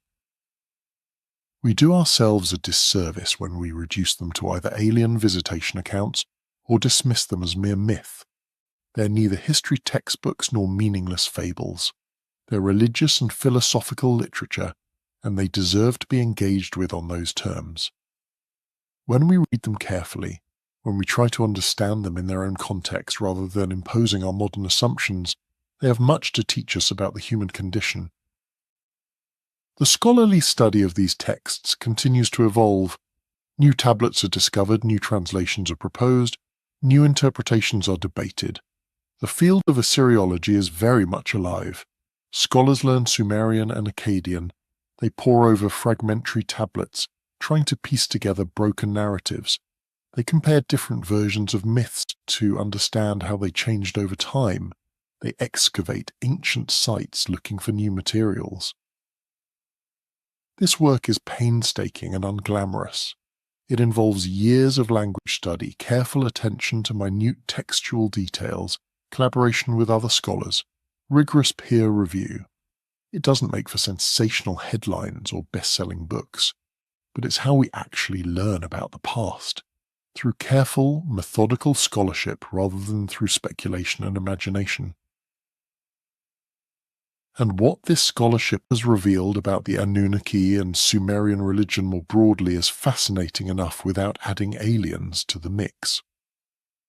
We've learned about the development of monotheism from earlier polytheism, about the evolution of religious thought across millennia, about the complex relationship between myth, ritual, and political power. We've seen how the Sumerian religious system influenced the entire ancient Near East and, through Judaism, Christianity, and Islam, continues to shape religious thought today. We've also learned about the limitations of ancient knowledge and the gradual accumulation of understanding. The Sumerians were brilliant astronomers for their time, but they thought the earth was flat and covered by a solid dome of heaven. They could track the movements of planets across the sky, but didn't understand that Earth itself was a planet. They knew 5 planets, but didn't know about the outer solar system. Their cosmology was geocentric, with Earth at the center. This doesn't make them foolish. They worked with the evidence available to them and developed models that explained what they could observe.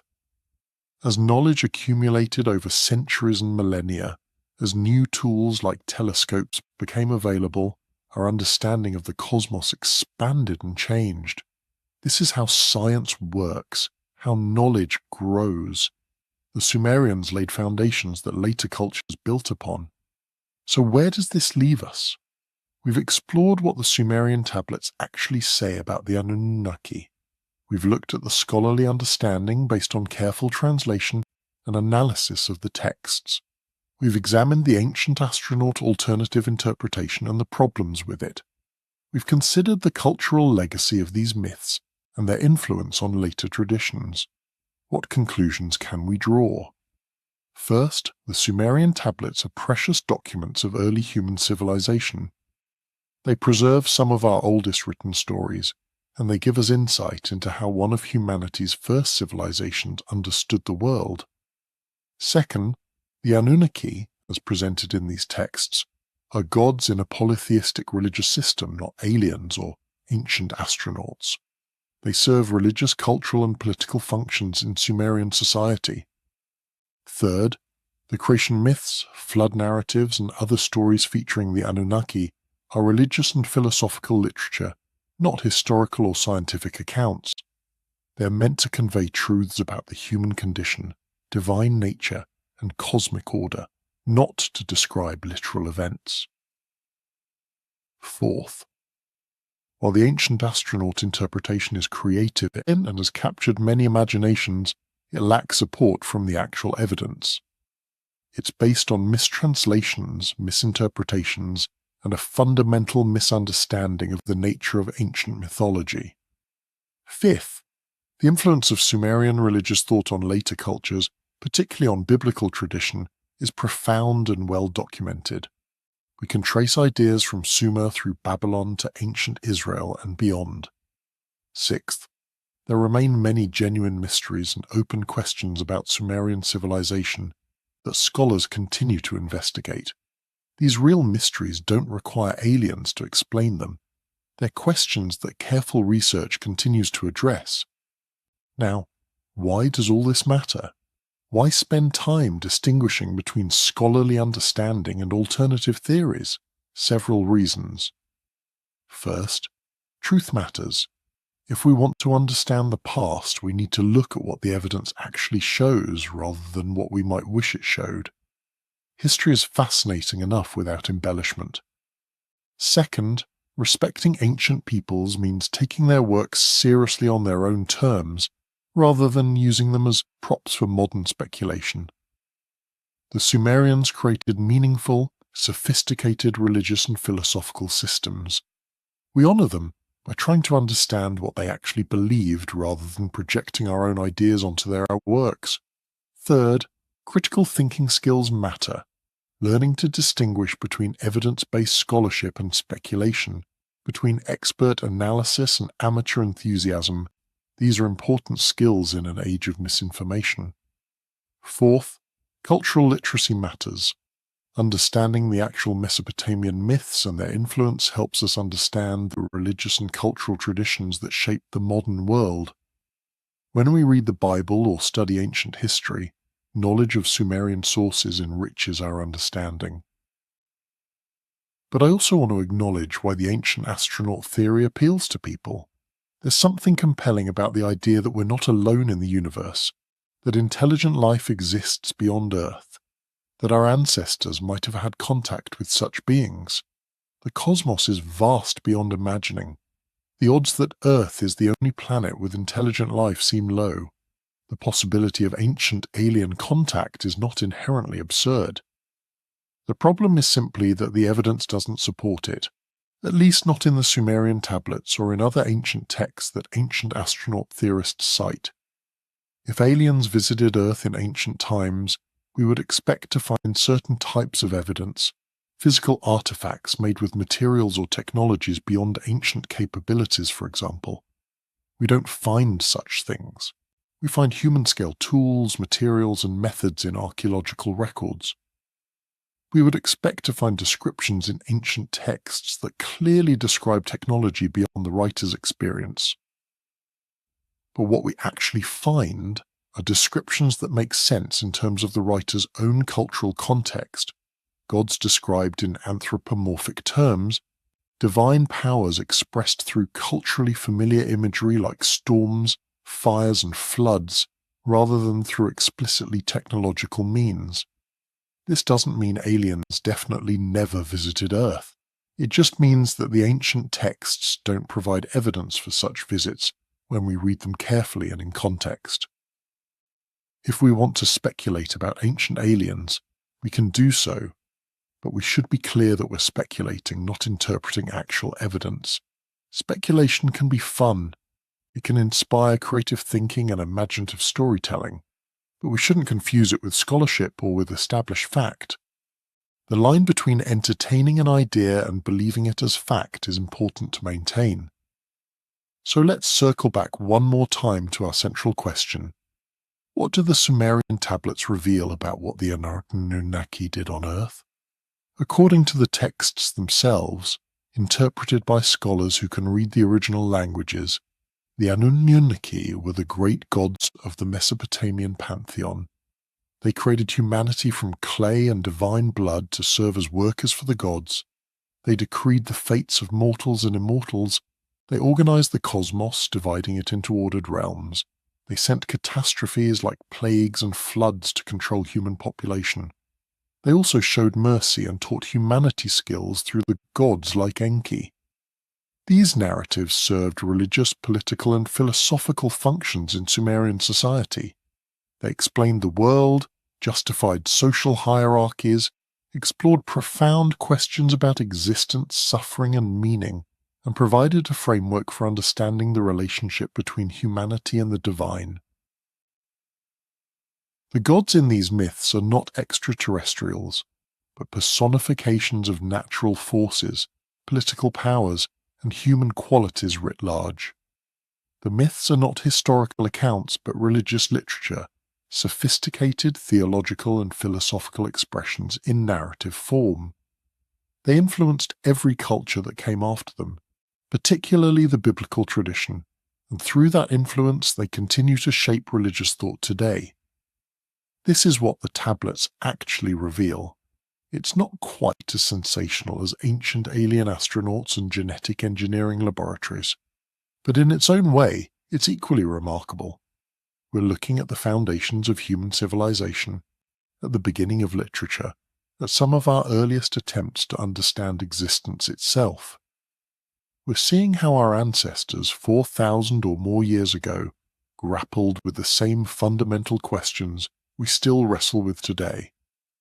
The Sumerians are long gone. Their cities are ruins. Their language is dead, spoken by no one for more than 3,000 years. But their words survive, pressed into clay tablets that have outlasted empires and epochs. And when we read those words today, when scholars translate them and share them, we're engaging in a conversation across millennia. We're connecting with humans who lived and died thousands of years ago, but who thought and felt and questioned much as we do. That's the real wonder of the Sumerian tablets. Not that they might reveal alien visitors, but that they reveal our shared humanity, our common heritage, our collective journey from the ancient world to the modern one.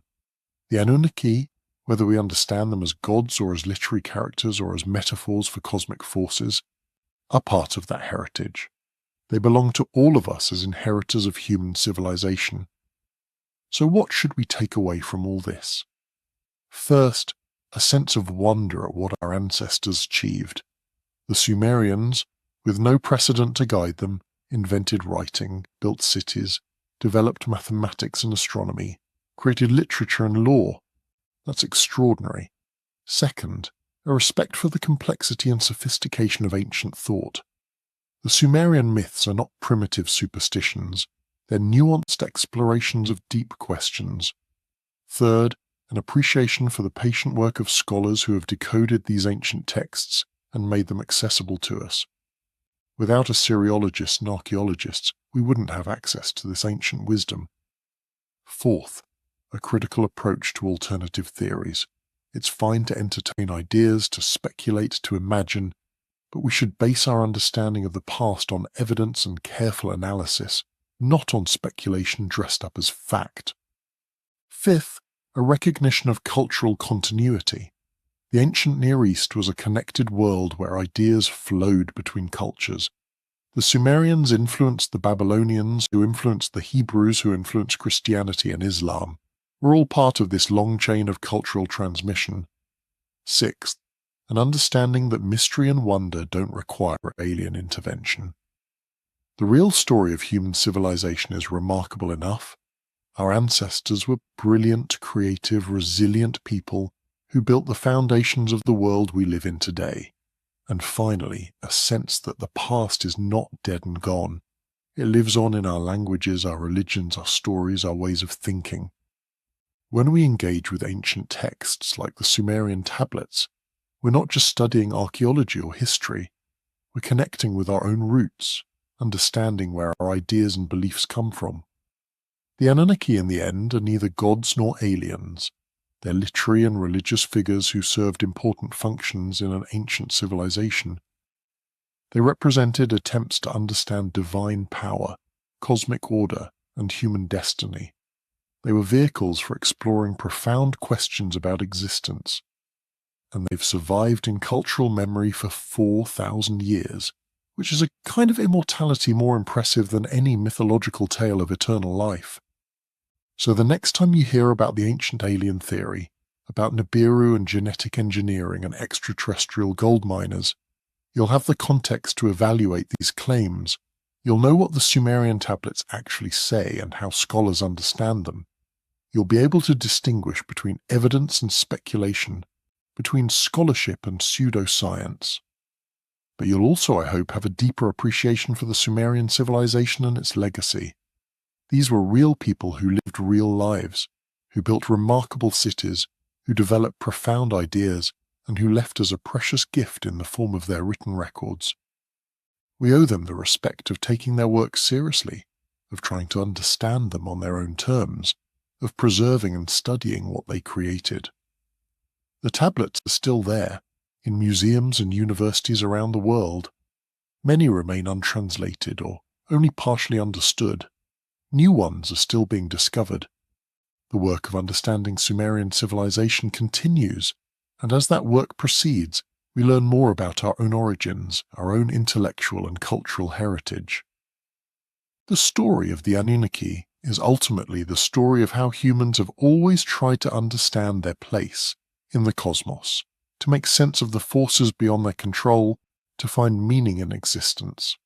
That's a story that transcends any particular culture or era. It's the human story, and it continues today as we still grapple with the same fundamental questions our Sumerian ancestors asked 4,000 years ago.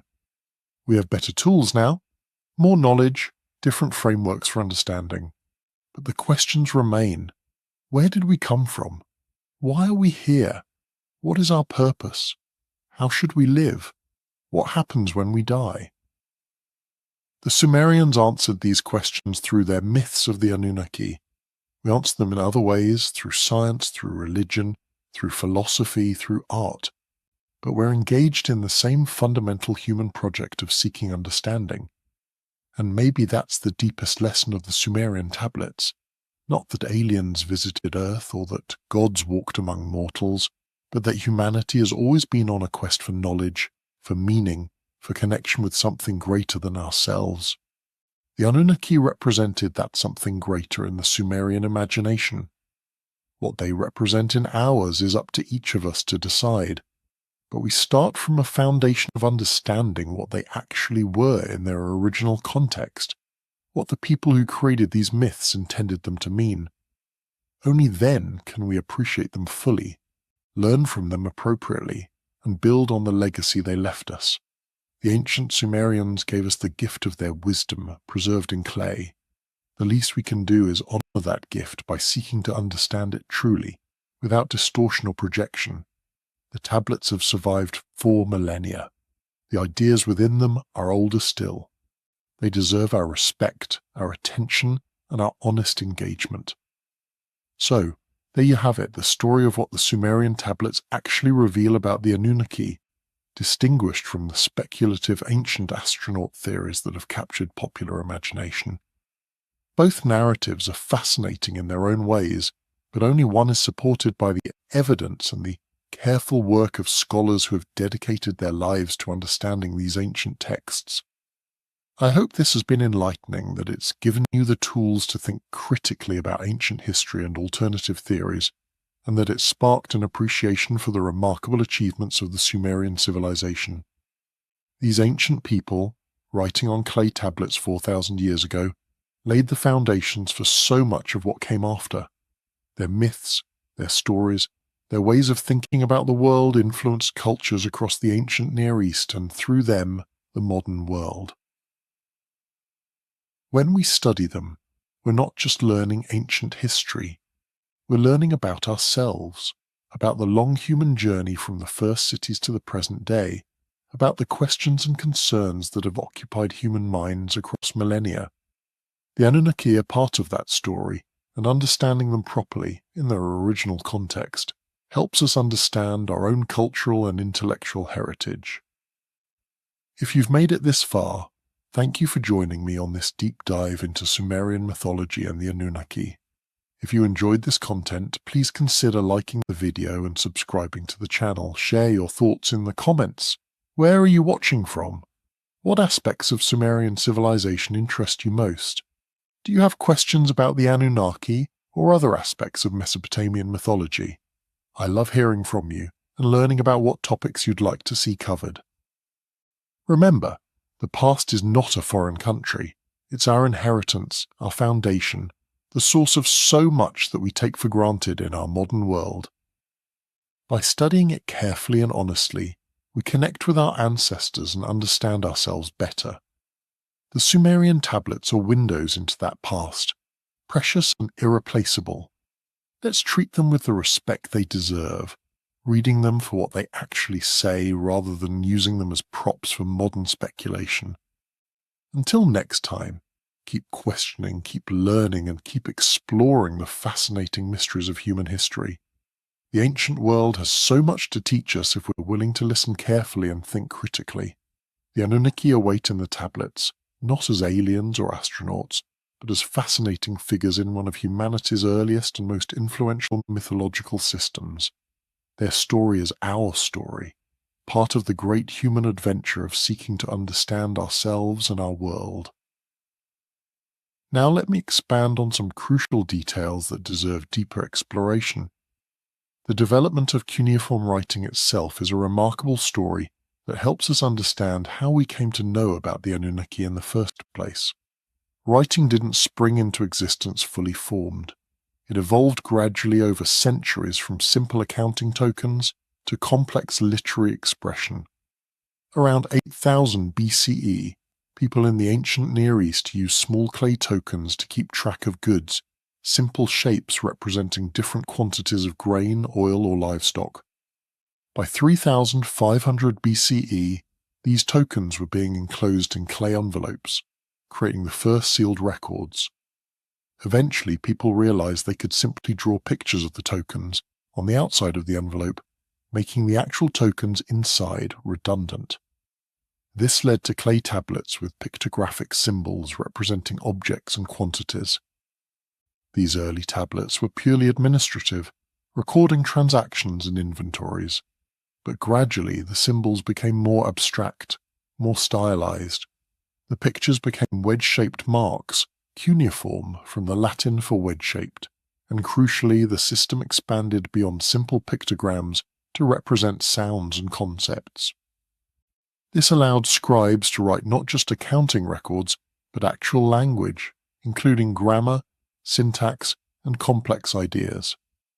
By around 2600 BCE, we have Sumerian literary texts, hymns, myths, and administrative documents that show a fully developed writing system capable of expressing the full range of human thought.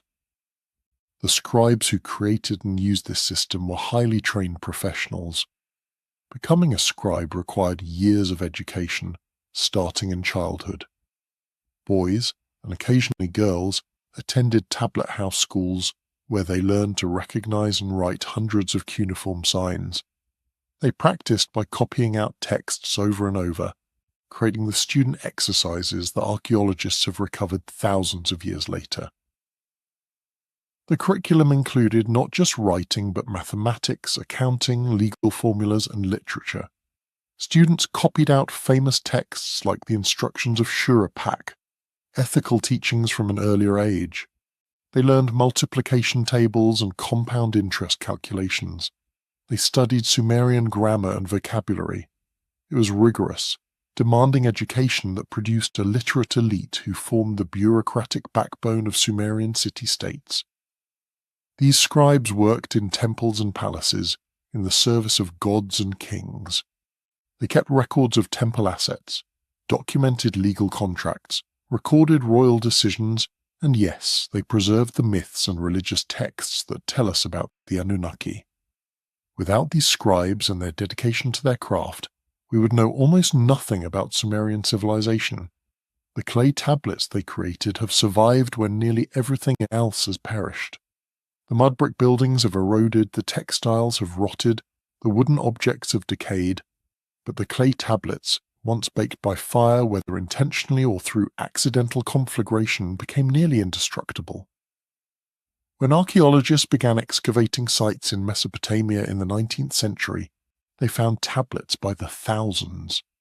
The library of Ashurbanipal at Nineveh alone contained over 30,000 tablets, many of them copies of earlier Sumerian and Babylonian works.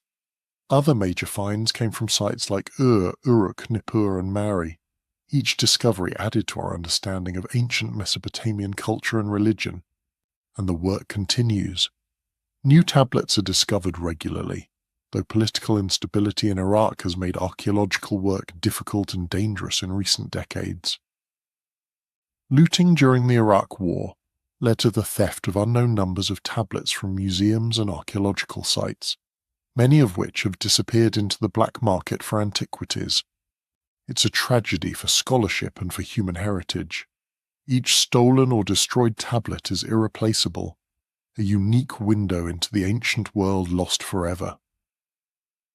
But thousands of tablets remain to be studied, sitting in museum storage rooms around the world, waiting for scholars with the time and training to translate and analyze them. Now let's talk more about the religious landscape of Sumer and how the Anunnaki fit into it. Sumerian religion was deeply embedded in daily life. It wasn't a separate sphere of activity, but permeated everything from agriculture to politics to personal relationships. The gods were understood as the actual owners of the land. Each city-state belonged to its patron deity. Uruk belonged to An-Inanna, Ur to Nana the moon god, Eridu to Enki, Nippur to Enlil. The human rulers were not owners but stewards, managing the gods' property on their behalf. This had profound implications. The temple wasn't just a place of worship but the economic center of the city-state. The temple owned vast estates worked by dependent laborers. It employed craftspeople to produce textiles, pottery, metalwork, and other goods. It controlled grain stores and redistributed food to workers and dependents. It engaged in long-distance trade, sending out merchants with textiles and grain to exchange for metals, timber, precious stones, and other resources not available locally. The priests who managed these temple complexes were not just religious figures, but powerful economic and political actors. The king in Sumerian cities was understood as the appointed representative of the city's god. His legitimacy came from divine selection. Royal inscriptions regularly describe kings as chosen by Enlil or by the local patron deity to rule. This divine mandate was renewed regularly through rituals and festivals. The New Year festival, celebrated in various forms across Mesopotamia, often included a ritual where the king's mandate was symbolically renewed. The king would undergo ritual humiliation, being stripped of his regalia and slapped by a priest, a reminder that his power came from the gods and could be withdrawn. Then the king would be reinvested with the symbols of his office, reaffirming his role as the god's chosen ruler. This annual ritual reinforced the religious foundations of political authority. It's no coincidence that myths about divine kingship, about gods creating human rulers to govern on their behalf, emerged from this cultural context. When the Atrahasis describes the gods creating humans to work for them, it's reflecting and reinforcing a social system where most people worked on land owned by gods and managed by priests and kings who claimed divine authority. This doesn't mean the myths were cynical propaganda, though they certainly served political functions. The Sumerians genuinely believed in their gods, genuinely understood the world as governed by divine powers. The myths weren't just tools of control but expressions of how people made sense of their reality. When crops failed, it was because a god was angry. When floods destroyed cities, it was divine judgment. When a city triumphed in war, its god had proven stronger than the enemy's god. This worldview, where natural and political events were understood as manifestations of divine will, was nearly universal in the ancient world. What's remarkable about Sumerian religion is not that they attributed everything to gods, but the sophistication with which they developed this worldview. They didn't just say the gods did it and leave it at that. They developed complex theological systems, exploring relationships between gods, their domains of influence, and their personalities and motivations. The myths we have are not simple morality tales, but nuanced narratives that explore ethical ambiguities, divine fallibility, and the limits of even divine power. Take the Enuma Elish again. Marduk becomes king of the gods, but only through a democratic process of sorts. The other gods meet in council and vote to grant him authority. He doesn't seize power through force alone, but through a combination of military victory and political consent. This reflects Mesopotamian political reality, where kings needed the support of assemblies of elders and nobles, where legitimacy came not just from power, but from recognized authority. The myth naturalizes this political system by projecting it into the divine realm. Or consider the flood narrative again. In earlier Sumerian versions, the gods send the floods simply because humans are too noisy. It's almost arbitrary, a divine temper tantrum. But in later Akkadian and especially biblical versions, the flood becomes divine judgment on human wickedness. There's a moral dimension added. This evolution reflects changing theological concerns. As concepts of divine justice became more sophisticated, as people wrestled with the problem of suffering and its meaning, the myths adapted to address these concerns. The flood wasn't just random disaster, but meaningful punishment for sin, with the righteous saved as proof that justice prevails. This kind of theological reflection shows deep engagement with difficult questions. If gods are just and powerful, why do the innocent suffer? If humans are created to serve gods, why do gods allow or cause such destruction? These aren't simple questions, and the myths don't offer simple answers. Instead, they explore the tension between divine power and divine justice, between the randomness of natural disaster and the human need to find meaning in suffering. Enki's role as the compassionate god who helps humanity is especially interesting theologically. He represents the possibility of divine mercy tempering divine justice. But he doesn't simply override Enlil. He works within the system, finding loopholes, using his wisdom to achieve good ends without directly violating the decrees of higher authority. This suggests a worldview where even gods must operate within certain constraints, where cosmic order limits even divine freedom. The Tablet of Destinies, which appears in various myths, represents this cosmic order, this principle of law that even gods must respect. Whoever controls the tablet has supreme authority, but that authority is itself defined and limited by the cosmic law the tablet represents. It's a sophisticated concept, suggesting that justice and order are not simply the whim of the powerful, but objective principles that constrain power. Now, let's examine more closely the specific narratives about individual Anunnaki and what they reveal about Sumerian values and concerns. Inanna, the goddess of love and war, has an especially rich mythological tradition. One of the most famous myths is Inanna's descent to the underworld. In this story, Inanna decides to visit the underworld, the realm ruled by her sister Ereshkigal. Her motives are unclear.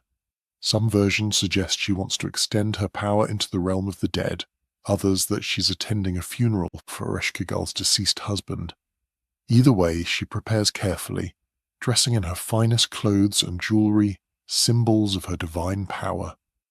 As she descends through the 7 gates of the underworld, at each gate the gatekeeper demands she remove one item of clothing or jewelry. By the time she reaches Ereshkigal's throne room, she's naked and powerless. Ereshkigal, in her rage and sorrow, strikes Inanna dead and hangs her corpse on a hook. Back in the upper world, Inanna's minister Ninshuba, following Inanna's earlier instructions, goes to the gods begging for help. Enlil and Nanna both refuse, saying Inanna brought this on herself by challenging the underworld's authority. But Enki, compassionate as always, creates 2 creatures from the dirt under his fingernails. He gives them the food and water of life and sends them to the underworld. These creatures, being neither divine nor human, can enter the underworld without being trapped there. They go to Ereshkigal, who's in agony, mourning and groaning. The creatures sympathize with her pain, something no one has done. Grateful for their compassion, Ereshkigal grants them a boon, and they ask for Inanna's corpse. They revive her with the food and water of life, and she prepares to return to the upper world. But there's a rule. No one leaves the underworld without providing a substitute. Demons accompany Inanna to find someone to take her place. She considers various loyal followers but can't bring herself to condemn them. Then she finds her husband Dumuzi sitting on a throne, seemingly unconcerned about her absence. Enraged by his apparent indifference, she chooses him as her substitute. Dumuzi flees, but the demons catch him and drag him to the underworld. Eventually, a compromise is reached. Dumuzi and his sister Geshtinanna will each spend half the year in the underworld, alternating so that one is always trapped below while the other lives above. This myth explores themes of death, power, family loyalty and betrayal, and the changing seasons. Inanna's descent and return may represent the planet Venus's disappearance from and reappearance in the sky. Her stripping of power and regaining it may reflect seasonal agricultural cycles or women's experiences of power and vulnerability. The requirement that she provide a substitute reflects the inexorable nature of death. No one escapes permanently. Dumuzi's alternation between worlds connects to agricultural cycles, with his time in the underworld corresponding to the dry season when vegetation dies and his return corresponding to the growing season when plants return to life. But the myth also makes psychological and ethical points. Inanna's hubris in challenging her sister's realm leads to her humiliation and death. Ereshkigal's isolation and suffering make her sympathetic despite her violence. Ninshuba's loyalty contrasts with Dumuzi's indifference. Enki's cleverness and compassion save the day, but even he can't overcome the underworld's law that demands a substitute. It's a complex layered narrative that rewards close reading and reflection, and this is just one myth about one goddess. Multiply this complexity across dozens of deities and hundreds of myths, and you get a sense of how rich Sumerian religious thought actually was. Another important mythological cycle concerns Gilgamesh, king of Uruk, probably based on a historical ruler who lived around 2700 BCE.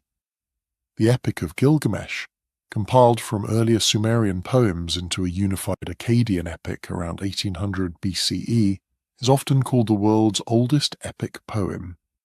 It tells the story of Gilgamesh and his companion Enkidu, their adventures together, Enkidu's death, and Gilgamesh's quest for immortality. The epic engages deeply with questions of mortality, friendship, the meaning of life, and humanity's relationship with the divine. Early in the epic, the gods create Enkidu as a wild man to be Gilgamesh's equal and companion.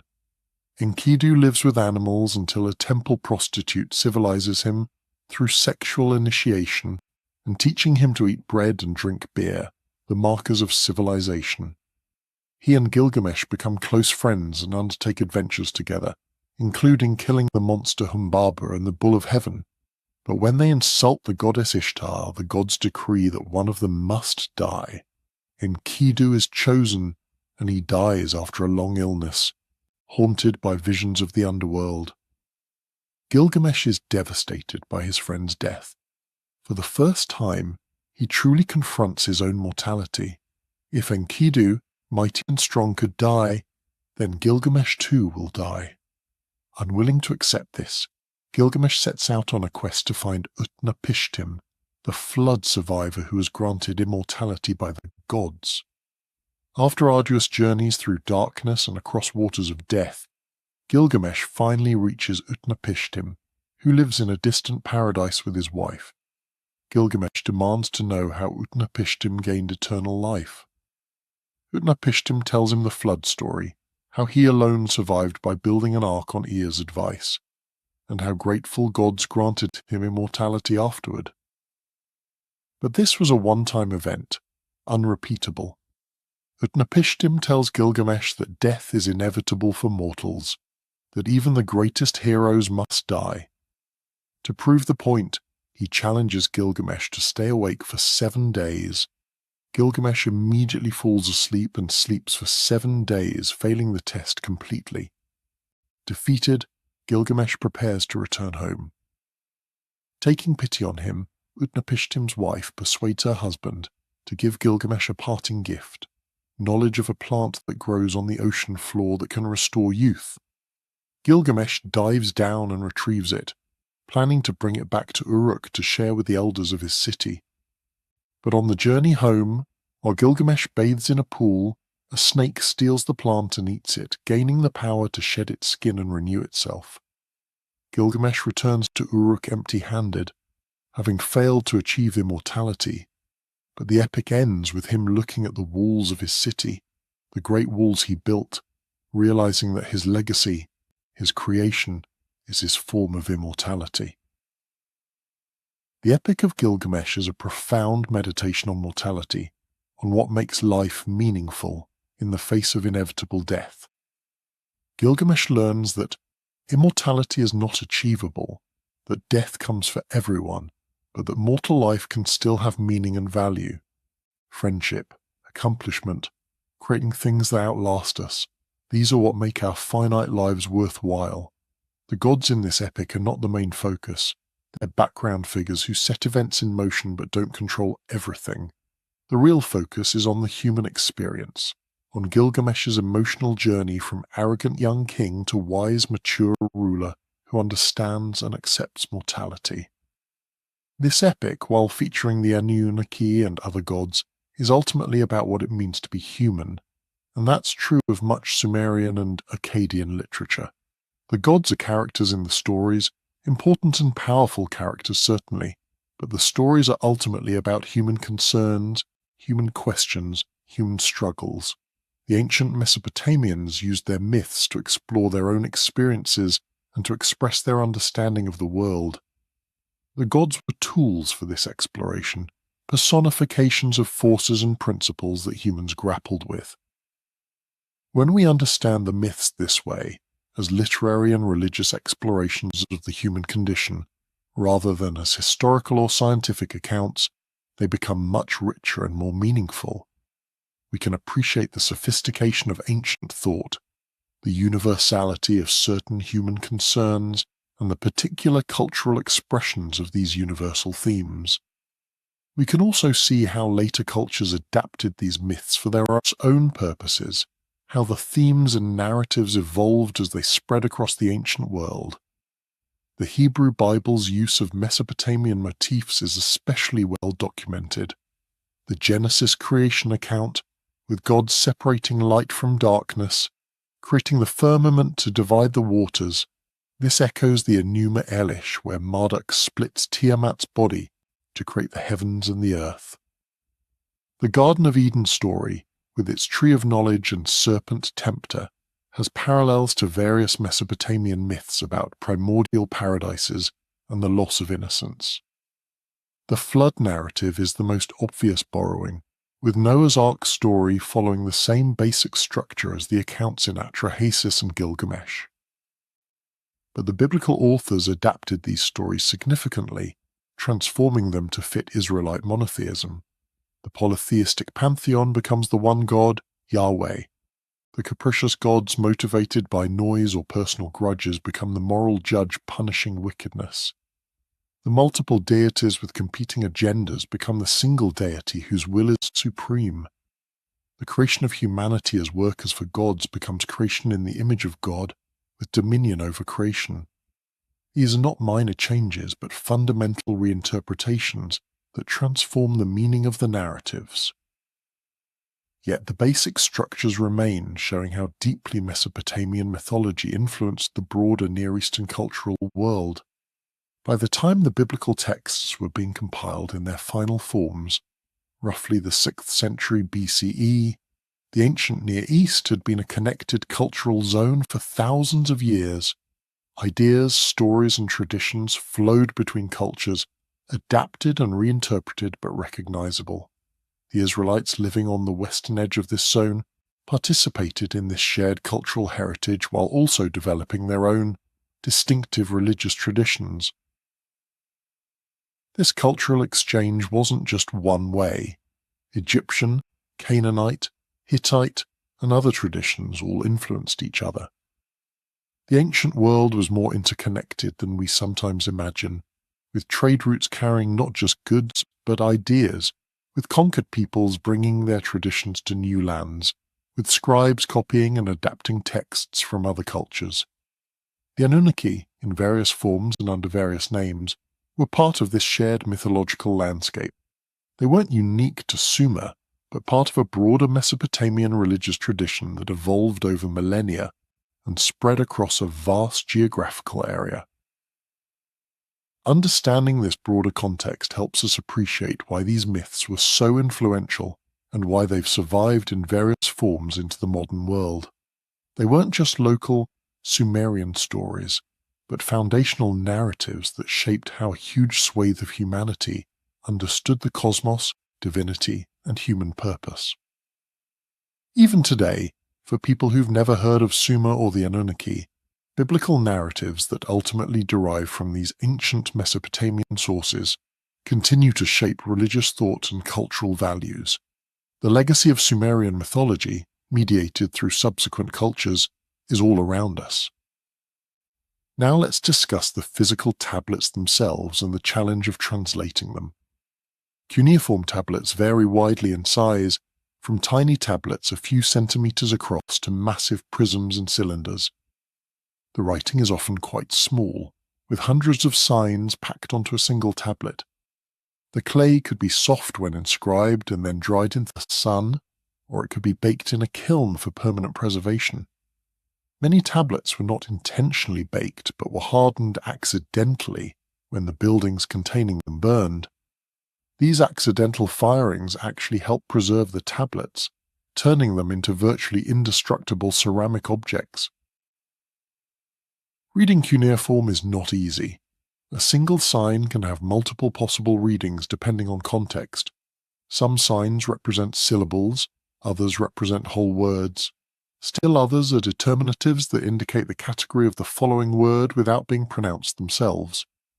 A skilled scribe would know thousands of signs and their various uses.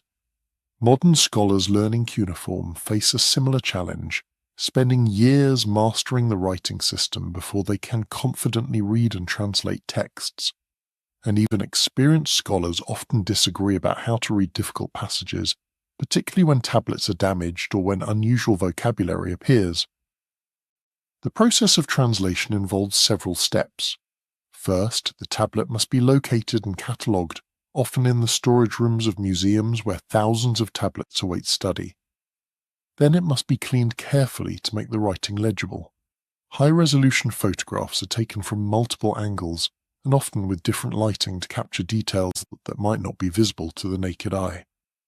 Then comes the transliteration, converting the cuneiform signs into their Sumerian or Akkadian sound values or word values. Then comes the translation into a modern language, typically English, German, or French in scholarly publications. But translation is always interpretation.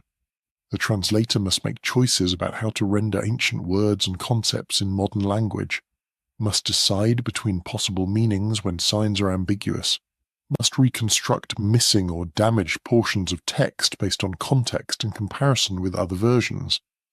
This means that translations are never final or definitive. As understanding of the languages improves, as new tablets are discovered that shed light on difficult words or passages, translations get revised and refined. This ongoing scholarly process is why it's problematic when someone like Sitchin claims to have discovered the true meaning of texts that scholars have supposedly misunderstood.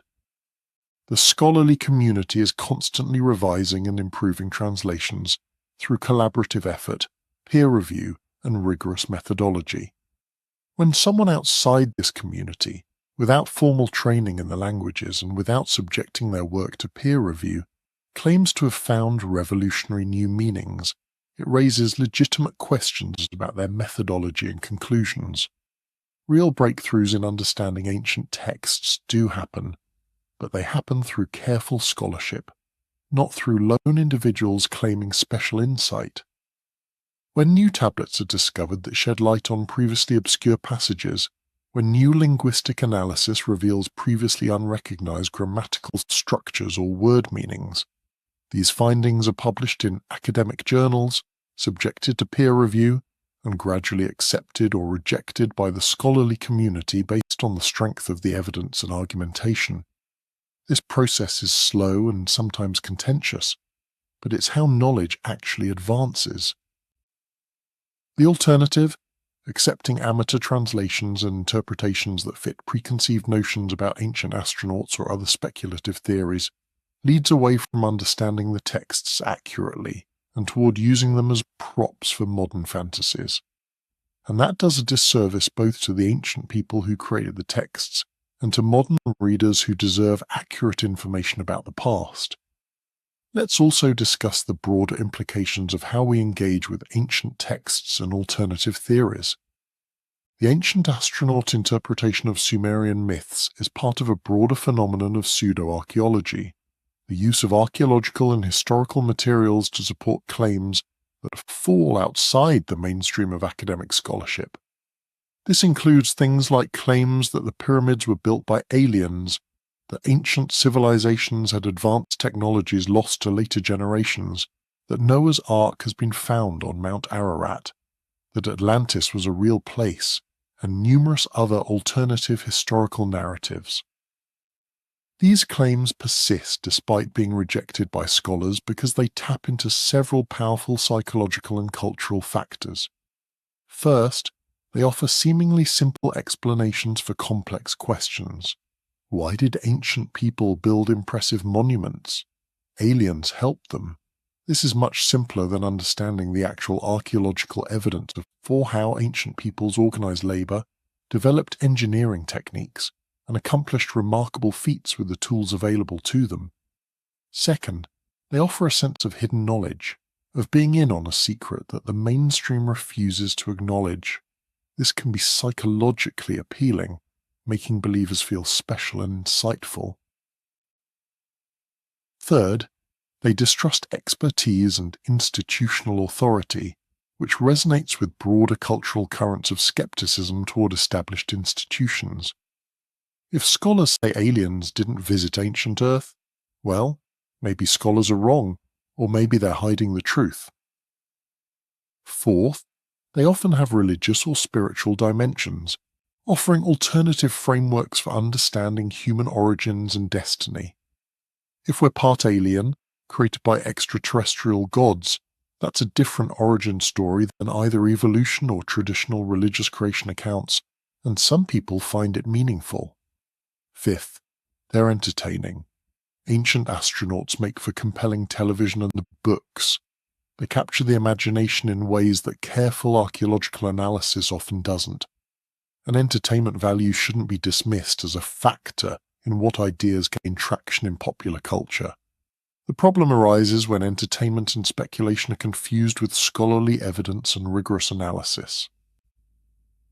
When people start believing pseudo-archaeological claims as facts rather than as interesting speculative fiction, several negative consequences follow. First, it undermines actual archaeology and history, making it harder for real scholarship to reach public audiences. If people think academics are close-minded or hiding the truth, they're less likely to trust actual expert knowledge. Second, it disrespects ancient peoples by denying them credit for their own achievements. When we say aliens built the pyramids, we're saying ancient Egyptians couldn't have done it, which is both factually wrong and culturally insulting. Third, it can lead to poor decision-making if people base their understanding of the world on false information. If you think ancient texts are literally describing alien technology, you might make very different decisions than if you understand them as religious mythology.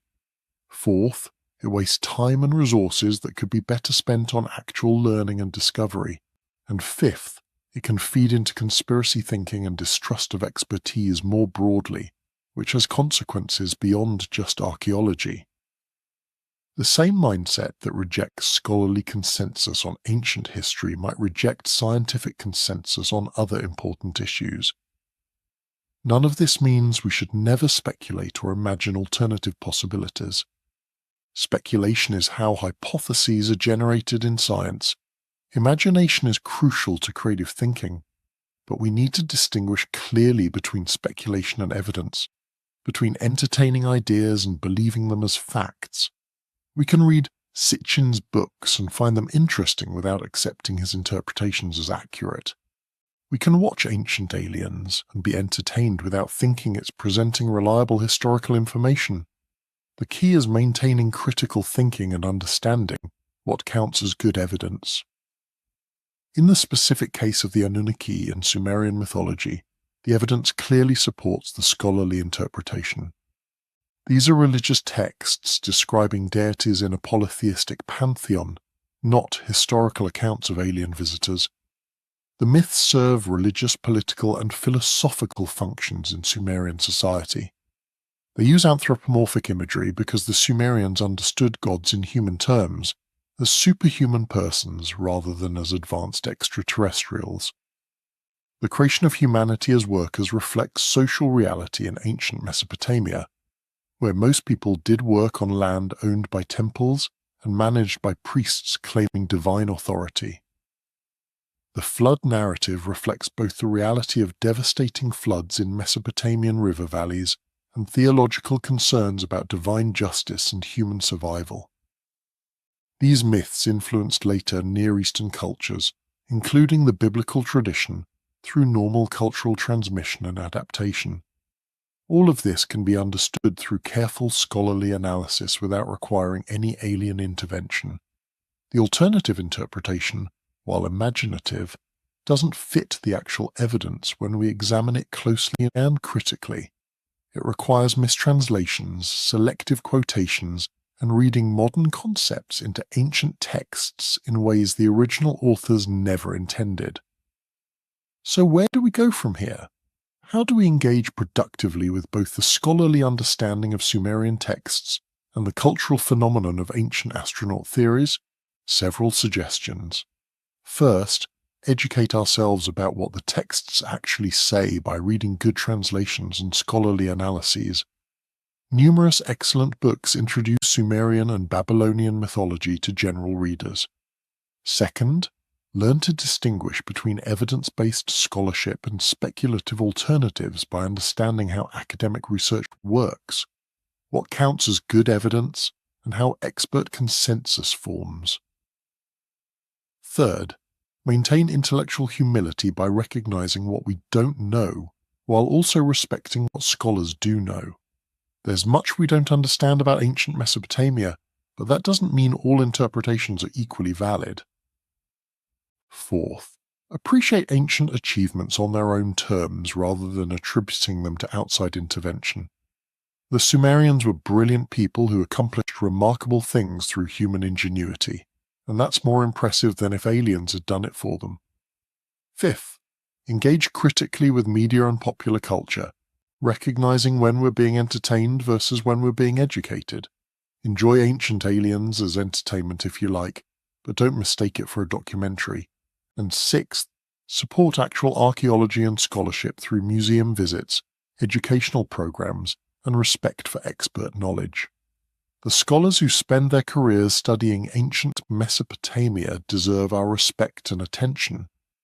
The story of the Anunnaki, properly understood, is a window into how one of humanity's first civilizations understood the world, divinity, and human purpose. It's a story of sophisticated theological and philosophical thought expressed through narrative and poetry. It's a story that influenced every culture that came after it and continues to influence us today through its legacy in biblical and other traditions. It's a human story, the story of our ancestors trying to make sense of their existence, and it connects us across millennia to the very foundations of civilization. That's the real wonder of the Sumerian tablets. Not that they might describe alien visitors, but that they preserve the thoughts and beliefs of people who lived 4,000 or more years ago. People who were fundamentally like us despite living in very different circumstances. They asked the same big questions we ask. They wondered about origins and destinies, about justice and suffering, about love and death and meaning. Their answers, expressed through the myths of the Anunnaki and other gods, reflect their cultural context and their limitations of knowledge. But the questions themselves are timeless, and engaging with how our ancestors addressed them can enrich our own thinking about these perennial human concerns. So as we conclude this deep exploration into Sumerian mythology and the Anunnaki, remember that the tablets are precious human heritage, deserving of respectful and accurate engagement. They tell us who we are as a species, where our ideas come from, how our ancestors understood their world. They connect us to the deep past and help us understand the present. They deserve better than to be reduced to props for speculative theories about ancient aliens. They deserve to be read carefully, translated accurately, and appreciated for what they actually are, the religious and literary expressions of a remarkable civilization that laid the foundations of human culture. The Anunnaki were gods. powerful and important gods in the Sumerian pantheon, creators and destroyers, lawgivers and judges. They decreed fates, organized the cosmos, and shaped human destiny in myth and ritual. They represented the Sumerian understanding of divine power and cosmic order, and through their myths, through the stories told about them and preserved on clay tablets, we can glimpse how ancient people made sense of existence itself. That's remarkable enough without needing to add aliens to the mix. Thanks again for joining me on this journey through Sumerian mythology. I hope it's been informative and thought-provoking, and that it's given you tools to think critically about ancient history and alternative theories, and that it's inspired appreciation for the actual achievements and wisdom of the ancient Sumerians. Until next time, keep questioning, keep learning, and keep exploring the genuine mysteries of human history. And remember that the truth, carefully researched and thoughtfully analyzed, is always more interesting than fiction. Thanks for watching, and I'll see you next time.